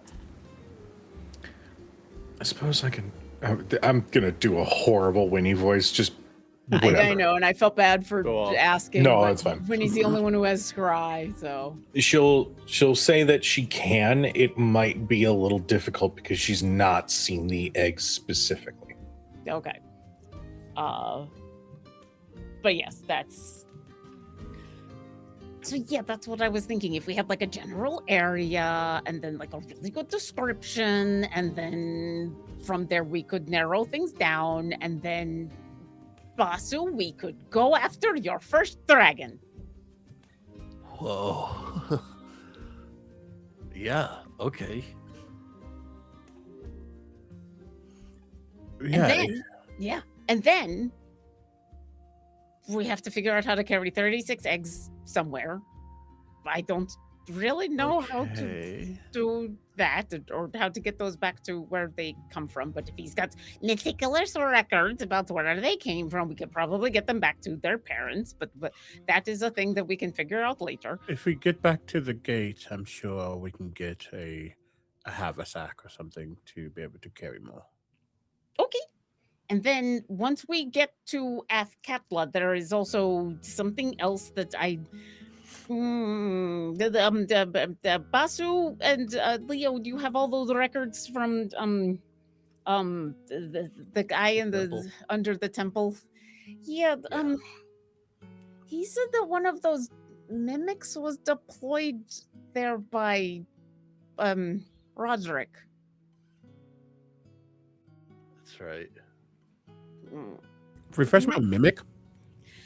One If of the I remember machines. correctly, yeah, it was one of the machines that it seemed, we don't know very much. If I remember correctly, they were doing a conversation, and from what we pulled, it was a machine that is supposed to look like a person. Yeah. Okay, I remember now. Mhm. Yeah. And they specifically listed a bunch of places that mimics were deployed, One was us, and Athkatla was one of those places. yeah. Yeah, they're all the information is in the back of holding that Wendy has, so we can easily have that. Yeah. We grabbed every single paper there. Yes. But we won't know what they are until we know what they are. Unfortunately, the good thing is actually, if they are more like a construct or something of the effect, maybe not completely humanoid or have like essence, there's a chance that if we were to see one, I could pass out the difference between a mimic and a not. I just remember that was something that got sent, and that we should probably look in all of the records and figure out what that thing is, because if that thing is there and we are going there and the champion is there, that can't all be good. Was there anything else in the papers that we did not look at as far as the mimic goes, or those that creation? What you guys were able to gather in that lab was that these specific creations were made to bypass many of the detection or magical investigative means to discern living, breathing, bleeding humanoid from construct. Now, was this designed to slip past a psionic mind? That is a question. But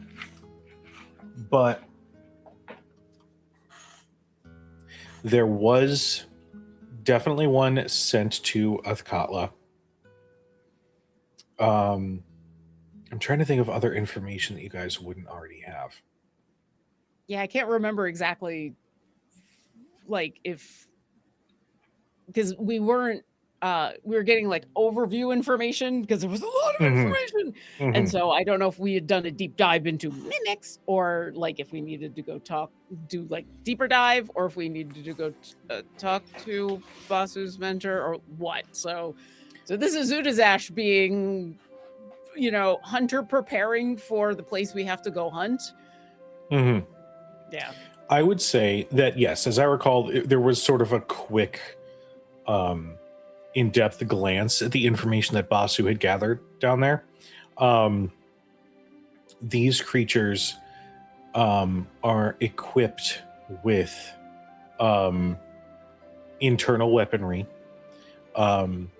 not too dissimilar from the arm gauntlet cannon thing that Bertrand's suit had. These have similar builds, but they're a little bit more smaller, can be a little bit harder to detect and therefore make them a little bit more lethal.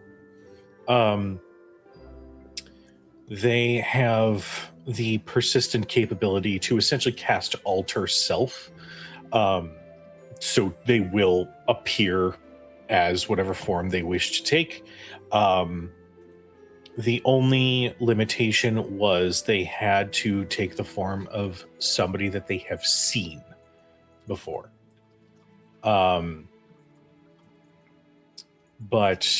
similar to the actor feat, if you spend enough time in the presence of that which you wish to mimic, they will be able to take on the mannerisms, speech patterns, and all that.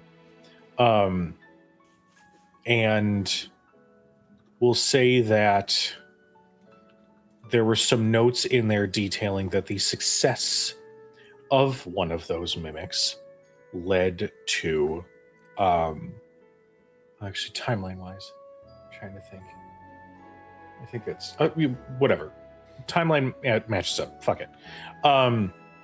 One of those notes details that one of the trial runs led to a successful overtake of the Blackstaff Academy.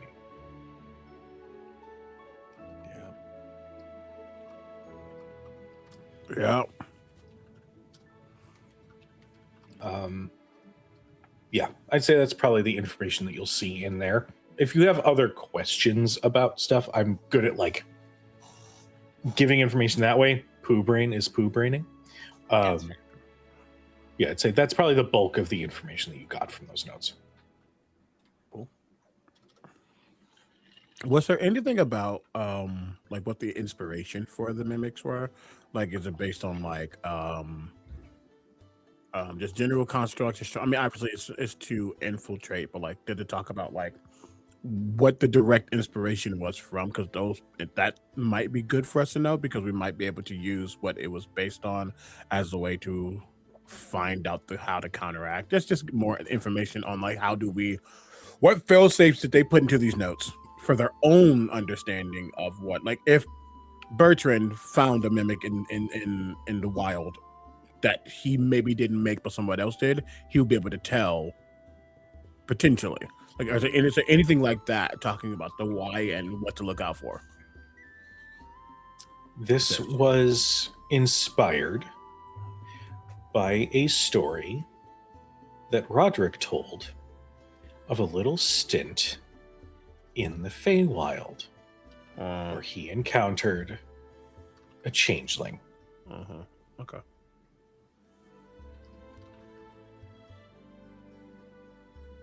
I hate him so much. Okay, so Ludazash would know about changelings. Mm-hmm. The limitation changelings have is they are humanoids. They can do a lot, but they are limited to 2 arms, 2 legs, humanoid appearance. Would we get from the notes that while mimics are alter self and all of that, they're still limited to that kind of Yes. 2 arms, 2 legs? Okay. Yes. So They they're can't, not like- turning into Aarakocra. No. Okay. That helps a little bit, at least. Okay.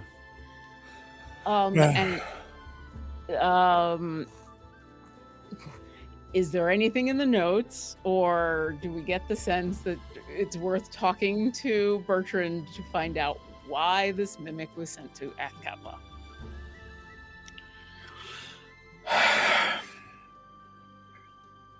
What you gather from these notes is that Bertrand was in awe of Roderick.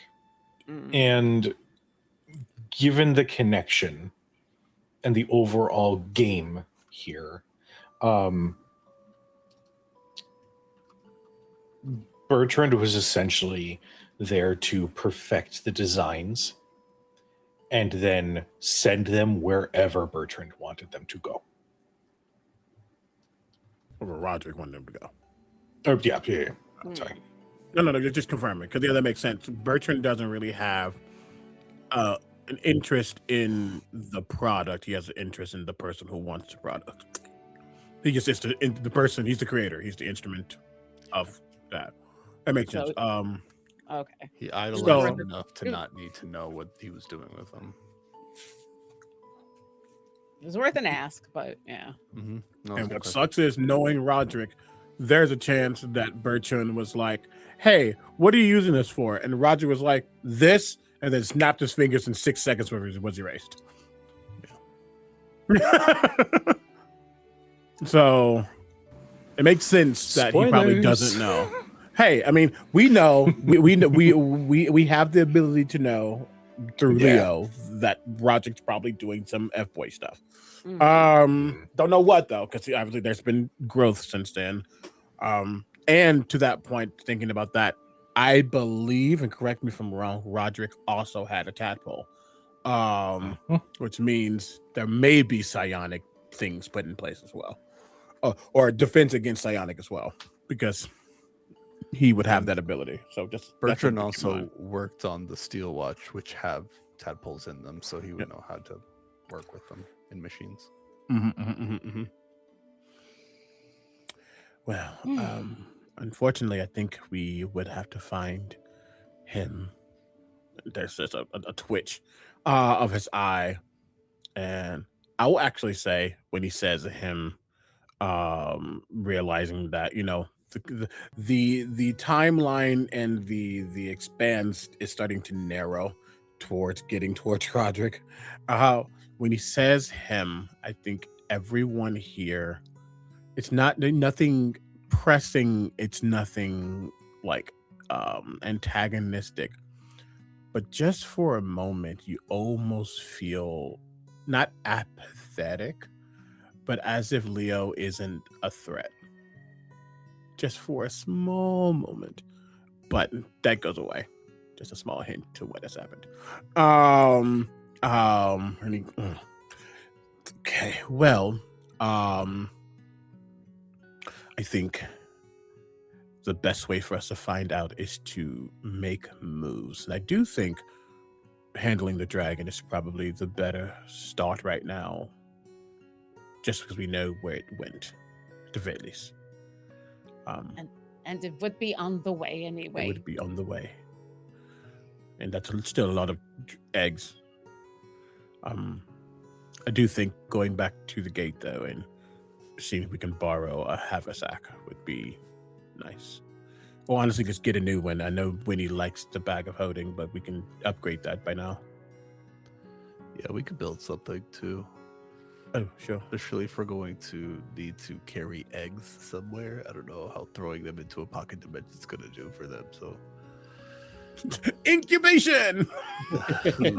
Well, we know some of them were quite old, and I was worried already about the red dragon trying to hatch them. So anything we could do to try to get them somewhere where they could be taken care of by someone who knows how to take care of them very quickly after that would be good. There's also. I mean, oh, sorry. Yeah, I was just gonna say we're gonna go see the champion of Bahamut afterwards, so that might be a good person to know what to do with the eggs. Well, and two things to say. One, there is a real chance that at least one of those eggs have hatched, so we have to keep that in mind.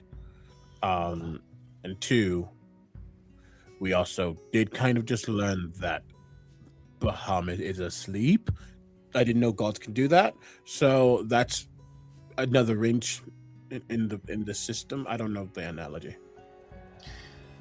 Well, I mean, one thing I know for true is that if he's asleep but he has a champion, that means there's a way to wake him back up. We know that he was put to sleep by means we don't know. I'm pretty sure the champion would have a good eye on that. Bringing him some dragon eggs might help. And also, I think we can carry the eggs in the haversack if we want to. You know, eggs for chickens, and I'm assuming dragons ain't too far off them, they have a little air sac they can breathe in. So I'm assuming dragons got air sacs in their eggs. Whoa. Shale is going to reach over and just pat Marcus's shoulder. Acting like chickens. Darling, Everything. chicken egg. Yeah. dragon egg. Oh, But also- here they have a shack in like a whole room, so like a room full of eggs. That yes, but then not only is Shell correct, but I believe in one of those pocket dimensions there is only so much air. I'm saying that you don't gotta worry about that. If they like chickens, and I know they ain't totally like chickens, he looks over the shell. But they like them at all. They got air sacs in the eggs that will make sure they are fine. Well, I don't know because I ain't never been a dragon. Do you remember when you were in your egg? Because No, but I do not remember a lot, and also I am not a dragon, so we need to talk to a dragon.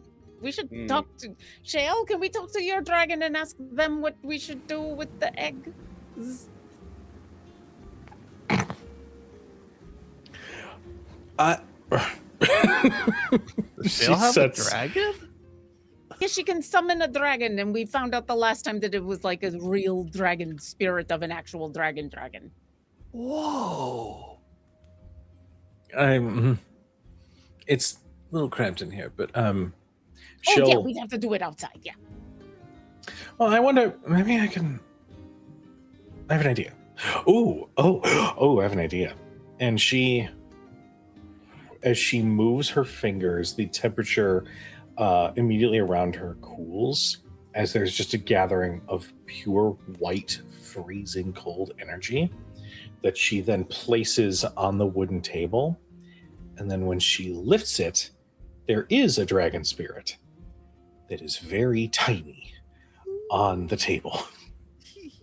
You just see this tiny, adorable looking, sort of semi-translucent white dragon just sort of curled up in a ball, and then with icy blue eyes, they open and just sort of look around. For Basu and Leo, because you haven't been around to experience this yet, and I'm going to say your passives are high enough, despite the fact that this is a tiny little dragon. And despite the fact that Udazash has asked for this and is expecting it, there is still a moment in where you watch her tense. Just a moment. And then, oh, I did not know you could make them tiny. Okay. Okay. Hi, are you still able to speak when you are tiny? Yeah. Okay, hi. We are trying to rescue the 30, 40, many eggs from a bad dragon that stole them, and we are going to need to transport a lot of eggs. What is the safest way to transport dragon eggs? You know, a bag or like a basket. Okay, like a regular one, or if we had one of those like bags that did the bag of holding, like in a pocket dimension thing, is that okay? Yeah. Okay. I look over at Chael. Thank you. I guess that's all we really needed. We were not sure because there's only like so much air in a bag of holding. Oh, no, it's okay. We have the little I don't know if you're familiar with chicken eggs, but there's a little air sac in the shell. I mean, I was not going to That is compare funny. you to chickens, but apparently very, very smart people know a lot more about chickens and dragons than I do. Oh, man. Well, I wouldn't say we're comparable to chickens. I think just the way that our eggs work is. Okay. I learn something new every day. I wonder if my egg had an air sac like that. Okay. That is good to know. Did you come Thank out you. of an egg too? Dragonborn, yeah. Oh, Dragonborn. Okay. Yes, there's Dragonborn, I believe the lizard folk and Aarakocra, and I think there's a couple of other beings. There's a lot of us that come from eggs. That's kind of normal, actually. That makes sense. Well, Okay, Oh, so we hit bag is good, maybe ish. Uh-huh. Bag of holding, and then that should fit 36 eggs. I still want to Oh. get a half a sack, whether we make it or get it, just so we can store Sure. other things outside of the 30-some eggs. Okay. yeah. Transporting them from the bag to somewhere permanent would be nice to have a haversack or something.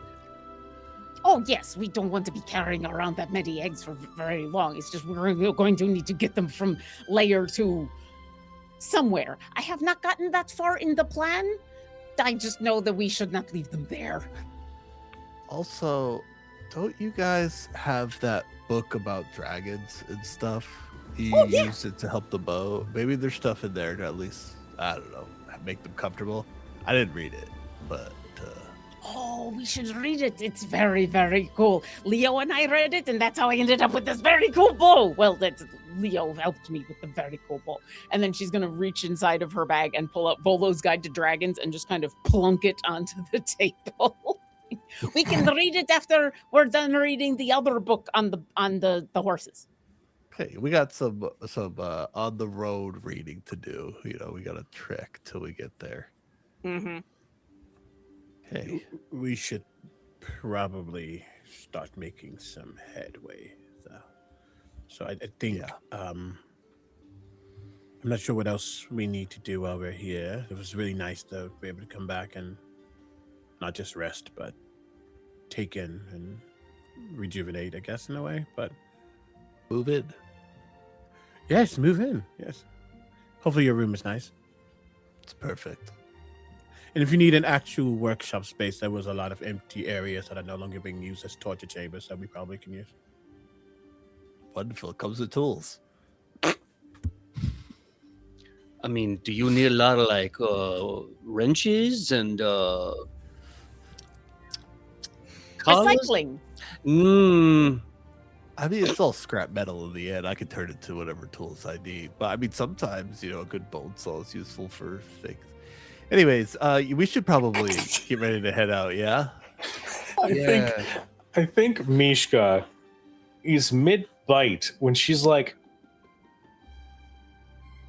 I see you. Mark is going to lean over joking and says, last time I was down though, and I took Arcana Cruel's eyeball, I did happen to notice like a torture rack. You can use that to hang up your clothes. I'm sure it'll get really dry. Leo, I'm just kidding. Look, you can take the man out of hell. You can't take the hell out of the man. Reuse, He may not know recycle. dragons, but he knows eggs. I know chicken eggs, damn it. As I understand it, there were two things on the table left to handle while in El Terrell. Mm. One, Marcus wanted to touch base with the tieflings for a little bit, just to kind of bond, get to know them a little bit. And then there may have been a threat on Gable's life.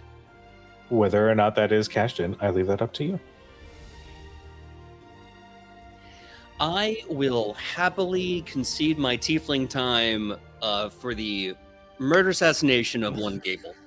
Here's the thing. I think what will happen is we'll finish dinner, lunch, dinner, whatever, and during the cleanup, as Shale is dismissing her little baby dragon, Udizash is going to pull Shale aside and go, "So when would you like to kill Gable?"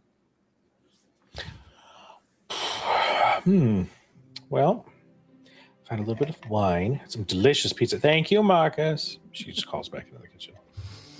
Merci, cher. Now works. Okay. I haven't tracked him very much yet, but I'm pretty sure I could find him very, very quickly. Were you looking to do it quietly, or did you want to talk to him first? I feel like anything he says is just going to make me more angry, so I'm fine with quiet. Okay, because I'm planning on doing it from a distance, and I don't really plan on getting anywhere close to him. So I just figured I was going to ask you first if you needed to do anything, because I don't really care to encounter him at all. I mean, if it's a situation where it'll give you an easier shot, if I can draw him out, then I can do that. That's not a problem. Maybe I hadn't even really thought about it. I hadn't even known that he was going to be here until he was here, and then it was a thing. And then in the telepathic bond to everybody, okay, I'm going to go and kill Gable, and I'll be back probably in like an hour, hour and a half. Is there anything anybody needs from inside town? I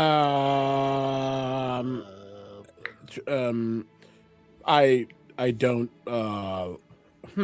I forget how much of an ability to just take life you have. I did promise that after what he did to Shale that I was going to do that. Oh no, he sucks for sure, 100%. I will say two things. Just two. One, I think he has ingrained himself within the leadership of El Terrell, which sucks. So there needs to be a contingency plan for. Oh, I feel like I'm an accomplice. You know what? Getting to the second part, you should probably speak to my granny. If this matters a lot to you, and I assume it does, there's no one I trust more than to handle situations like that than her. That is fair. If I am going to assassinate somebody in her city, it's only fair that I let her know first. Can I ask if this needs to happen now or after we deal with Dragon and Champion and Roderick and Tiamat? Well, usually when I promise to do something, I try to do it the right way. However, if you think that I should wait, I will. I don't know. Wait. I will not say I think anything because I am not in the world of underground assassinations. So is he like in a tunnel or something? I haven't started to track him, so I don't know exactly where he is. But hopefully is like in meaning less above the law. Oh, okay. No, I don't care about that. This has nothing to do with law. But I would like to just put forth that within the material, the law has more weight here, and because he is now an official of the city, and we have been officiated by the city. Yeah, I was gonna mention that super cool deed. I mean, don't get me wrong. You want to kill someone, you want some help. I got your back. I don't care. But thank you, Pastor. I appreciate it. Yeah, but I don't know if his name is on that deed you all signed. And at least for now, with the threat of Tiamat, I think that deed might inspire a lot of hope in people. So maybe not messing with that right away. I don't know if his name's on it or not, but Yeah, plus with the whole like legality and contracts, he's basically like a noble now. And I think Leo I was gonna say I think Leo's making a good point. One, if we wrap up everything and there's a will to save, maybe we can make something work. Like Basu said, like if you want to kill someone, whose carriage are we taking? But until then, I just want to make sure that you ain't gonna go to prison for that. So let's make sure we can make this clean and official. If I may, El Terrell has been in a state of rebuilding since it came back to the material plane for quite some time. So while, yes, there are technically 4 leaders of the city, there are certain things, especially, I'm sure, in the vacuum that the Bright Shield left, there are certain things that they probably need to set right. For instance, a law against killing. We have an entire district devoted to mercenary work. We also have Granny, who is a respected and rather well-connected member of our society to ensure that debts are paid, no matter what the cost may be. El Terrell is... Would it be frowned upon? Yes. Would it be the end of the world? Not necessarily. Gable has seconds in command, one of which would immediately vibe a little bit better with the other two, or the other three, excuse me. That I personally, I don't think it'd be a problem. He's not very well liked in the city. I'm gonna make a roll real quick. Shale being devil's advocate, you're welcome. I love it. I love this so much. There is a very long pause, and you watch as Udazash, who is infamously not very insightful, like looks at all of you squinty-eyed, but in that way in where she is obviously trying to read not just body language, but like everything. She's trying to read material plane. She's trying to remember what you are all saying is true, but probably doesn't actually say what you all are 100% meaning. And she's looking at what is happening and thinking about things. And it's taking a moment. And Leo, I'm gonna say, because your Wong is super powerful right now. Powerful Wong, dude. You maybe even hear the gears turning, and you pick up in like her figuring this out a little bit, that you all respect her and love her and will support her, but now is not the time. And that now is not going to help. And that this is not going to be a good idea. But that if she goes through it, they'll still back her up. And that she's kind of figuring that out.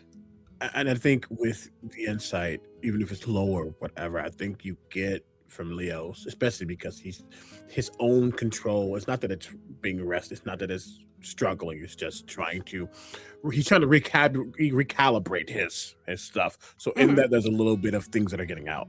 And I think you clearly get like, he understands, he has seen you in your element, what you can do, and understands that if it wanted to be done, it would be done. Now, we don't know exactly what Gable can do, and he's done some stuff outside of our own peripheries, so there's definitely a level of it won't be easy to do, but he trusts that Udazash could do it and do it well, which is why he brought up Granny, if this is really what's to happen, because she also will get shit done.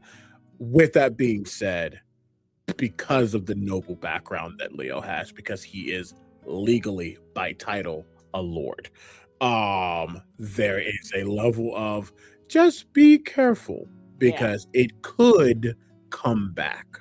And there is more of the Fae has its rules, even if they are wild and also not wild to those who understand it, but unfortunately so does the world. And yeah, El Terrell is a little less still. So he's just being on the safe side. Let's perhaps, once we are more saviors than we are, then if he is still around, which he shouldn't be, but if he's still around, then yeah, arrow through head. Yeah. And I'll accelerate it. And I think the last thing you even pick up is, this might be Feywild stuff, but actually in the end what this is Shale is her friend. And this is, she made a promise to her friend. But you all are her family, and her family really doesn't think this is a good idea. And so after a very long pause, she just kind of nods and goes, he has waited this long. He can keep waiting. There will be another time that makes more sense and is more appropriate. I am not looking to make a example or a spectacle. I just want to make sure, and she'll look over at Shale, just want to make sure what he did to you does not happen to somebody else. But he can Well, wait. if it's any consolation, I don't think it would, because the Bright Shield is very much gone from Elturel. Any of those who survived, you've repurposed into your staff, and they are doing quite well. Granny's motivation, I'm sure, has been helping. But something about him coming here to provide the deed. It says that something maybe has changed for him. I'm still going to kill him one day, but I will trust your judgment. It makes perfect sense. Well, I trust my family, and if you all think that we should wait, then I will wait. So, All right. horses? Well, it's at this point in the evening that I believe we're going to come to the end of our episode. So we don't want to move too far into the next chapter without our beloved Winifred with us. So we are going to go ahead and end our episode here. But to our wonderful chat, thank you guys so much for tuning in. Thank you to Rolling Nomads, Table Time Productions, and Critbard for the raids. And welcome to Critic Chronicles. We are a TTRPG-focused channel. We got multiple campaigns going throughout the week. We just, I'll go into stream schedule at the end, but stick around because we have a wonderful cast we're going to give this the floor to. Hey, wonderful cast, let them know who you are and how we can support you. Hi, I'm Lauren Urban, she, her. You can find all the stuff I'm doing at my website, lauren-urban.com. If you happen to be going to PAX West, you can find me doing all sorts of stuff. Some of it for myself, some of it for WizKids, who I am the community and social media manager. And you can find me on how to moderate and participate in convention panels, which is the most meta of panels put together by the amazing Tanya DePass. I am on a panel with amazing folks. We are doing that panel at a time that I'm finding Friday, September 4th at 12:30 p.m. in the Firebird Theater. So come on by and see that. And if I'm not in any of those places, I will be helping out my lovely partner, Luke McKay, who has a booth at PAX West somewhere. They haven't announced it yet, but he will be selling his art wares. So come on by because support real artists because AI sucks. Thank you. Hello, everybody. My name is Omega Jones, also known as Critbard across all social media channels. Pronouns are he and they. I have been Leo, a resident Illithid scion who has upgraded to something. Oh, God. Soggy croissant. You can find me many places, including actually in like 45 minutes or so on my channel as I go live with Nerd Immersion, Ken Dragon Warrior, potentially Captain Robert. We're gonna be doing some Marvel Rivals tonight. And outside of that, you can catch me on Mondays over on Robert's channel for Weave Walkers. Next Wednesday for the last episode of the summer series, Blood and Bonds, over on Sir Pfeffer's. And then I'll be at Dragon Con same week as PAX West doing a bunch of panels, 3 live shows, and I'm already tired thinking about it. So it's going to be a lot. But yeah, very, very excited for the things coming up, and I can't wait to see what happens next in this chapter. Yay. Hello. I'm Tony Rodriguez, aka the Encounter Smith. My pronouns are he, him, and you can find me anywhere on the internet at Encounter Smith. You can catch me on YouTube, you can catch me on TikTok, you can catch me at Dragon Con, where I believe I'm actually helping with Master Game Master, which is an event Oh, they do every cool. Dragon Con. Nice. Yeah, I'll be helping with selecting game masters for this really cool where game masters come and kind of compete by doing some improv game mastery things. It's a really cool event. It's a really good time. Come check it out. It's always a lot of fun. And yeah, I've been Boster Brightbolt. It's been really fun. I'm really excited that he has this new home and he is finally stepping into the role where he is supporting his friends the best way he can. Hello, everyone. My name is PJ McGaw, and you can find me all over the internet at PJ McGaw. If you see the bearded face, you're in the right place. I've been Marcus Hellhammer. Full name. Go back to the top of the episode and watch it. But you can also find me, if you like anime and you like the San Diego Convention Center, you can find me running panels and content over at Anime San Diego, one of the fastest growing animes conventions on the West Coast. A bunch of other conventions. Let you know when you get a chance. You can also find me here Monday for the next couple of weeks, finishing up the first volume of Destiny's Path as we're about to round out the big first leg of Triumph of the Tusk from Paizo. Sponsored by Paizo and WizKids. Thank you both. For everything else, go check my socials or we'll be here all night. Until then, everyone, I love you. Thank you. And back to you, Cujo. Hi, I'm Cujo. You can find me all over the places at the Cujo Plays Games, or you can follow Crit Hit Chronicles for official show announcements, highlights, updates, that sort of thing. As stated at the top of the show, I got nominated for Best Performance in a podcast actual play with The Road to Hell. If you are interested in what that podcast is, it is a Hunter the Reckoning Chronicle over at Messy Crit Productions, our podcast wing. That game was a shit ton of fun, and I am planning to be in New Jersey if the Ducks come in a row for the ceremony. So if you feel like supporting this venture, check out the Ko-Fi. We have a goal up. I appreciate you regardless. Schedule. So Mondays, we have Pathfinder with Destiny's Path Triumph of the Tusk. Tuesdays, we have Bitten, which is Daggerheart, our Last of Us Walking Dead inspired fantasy game where everything is sad and everybody's hearts are broken and I do really, really stupid things and almost alert the BBEG that we're in the town. Wednesdays, as premiered this week, we have Inevitable, a fantastic Western Arthurian tale. It is so cool.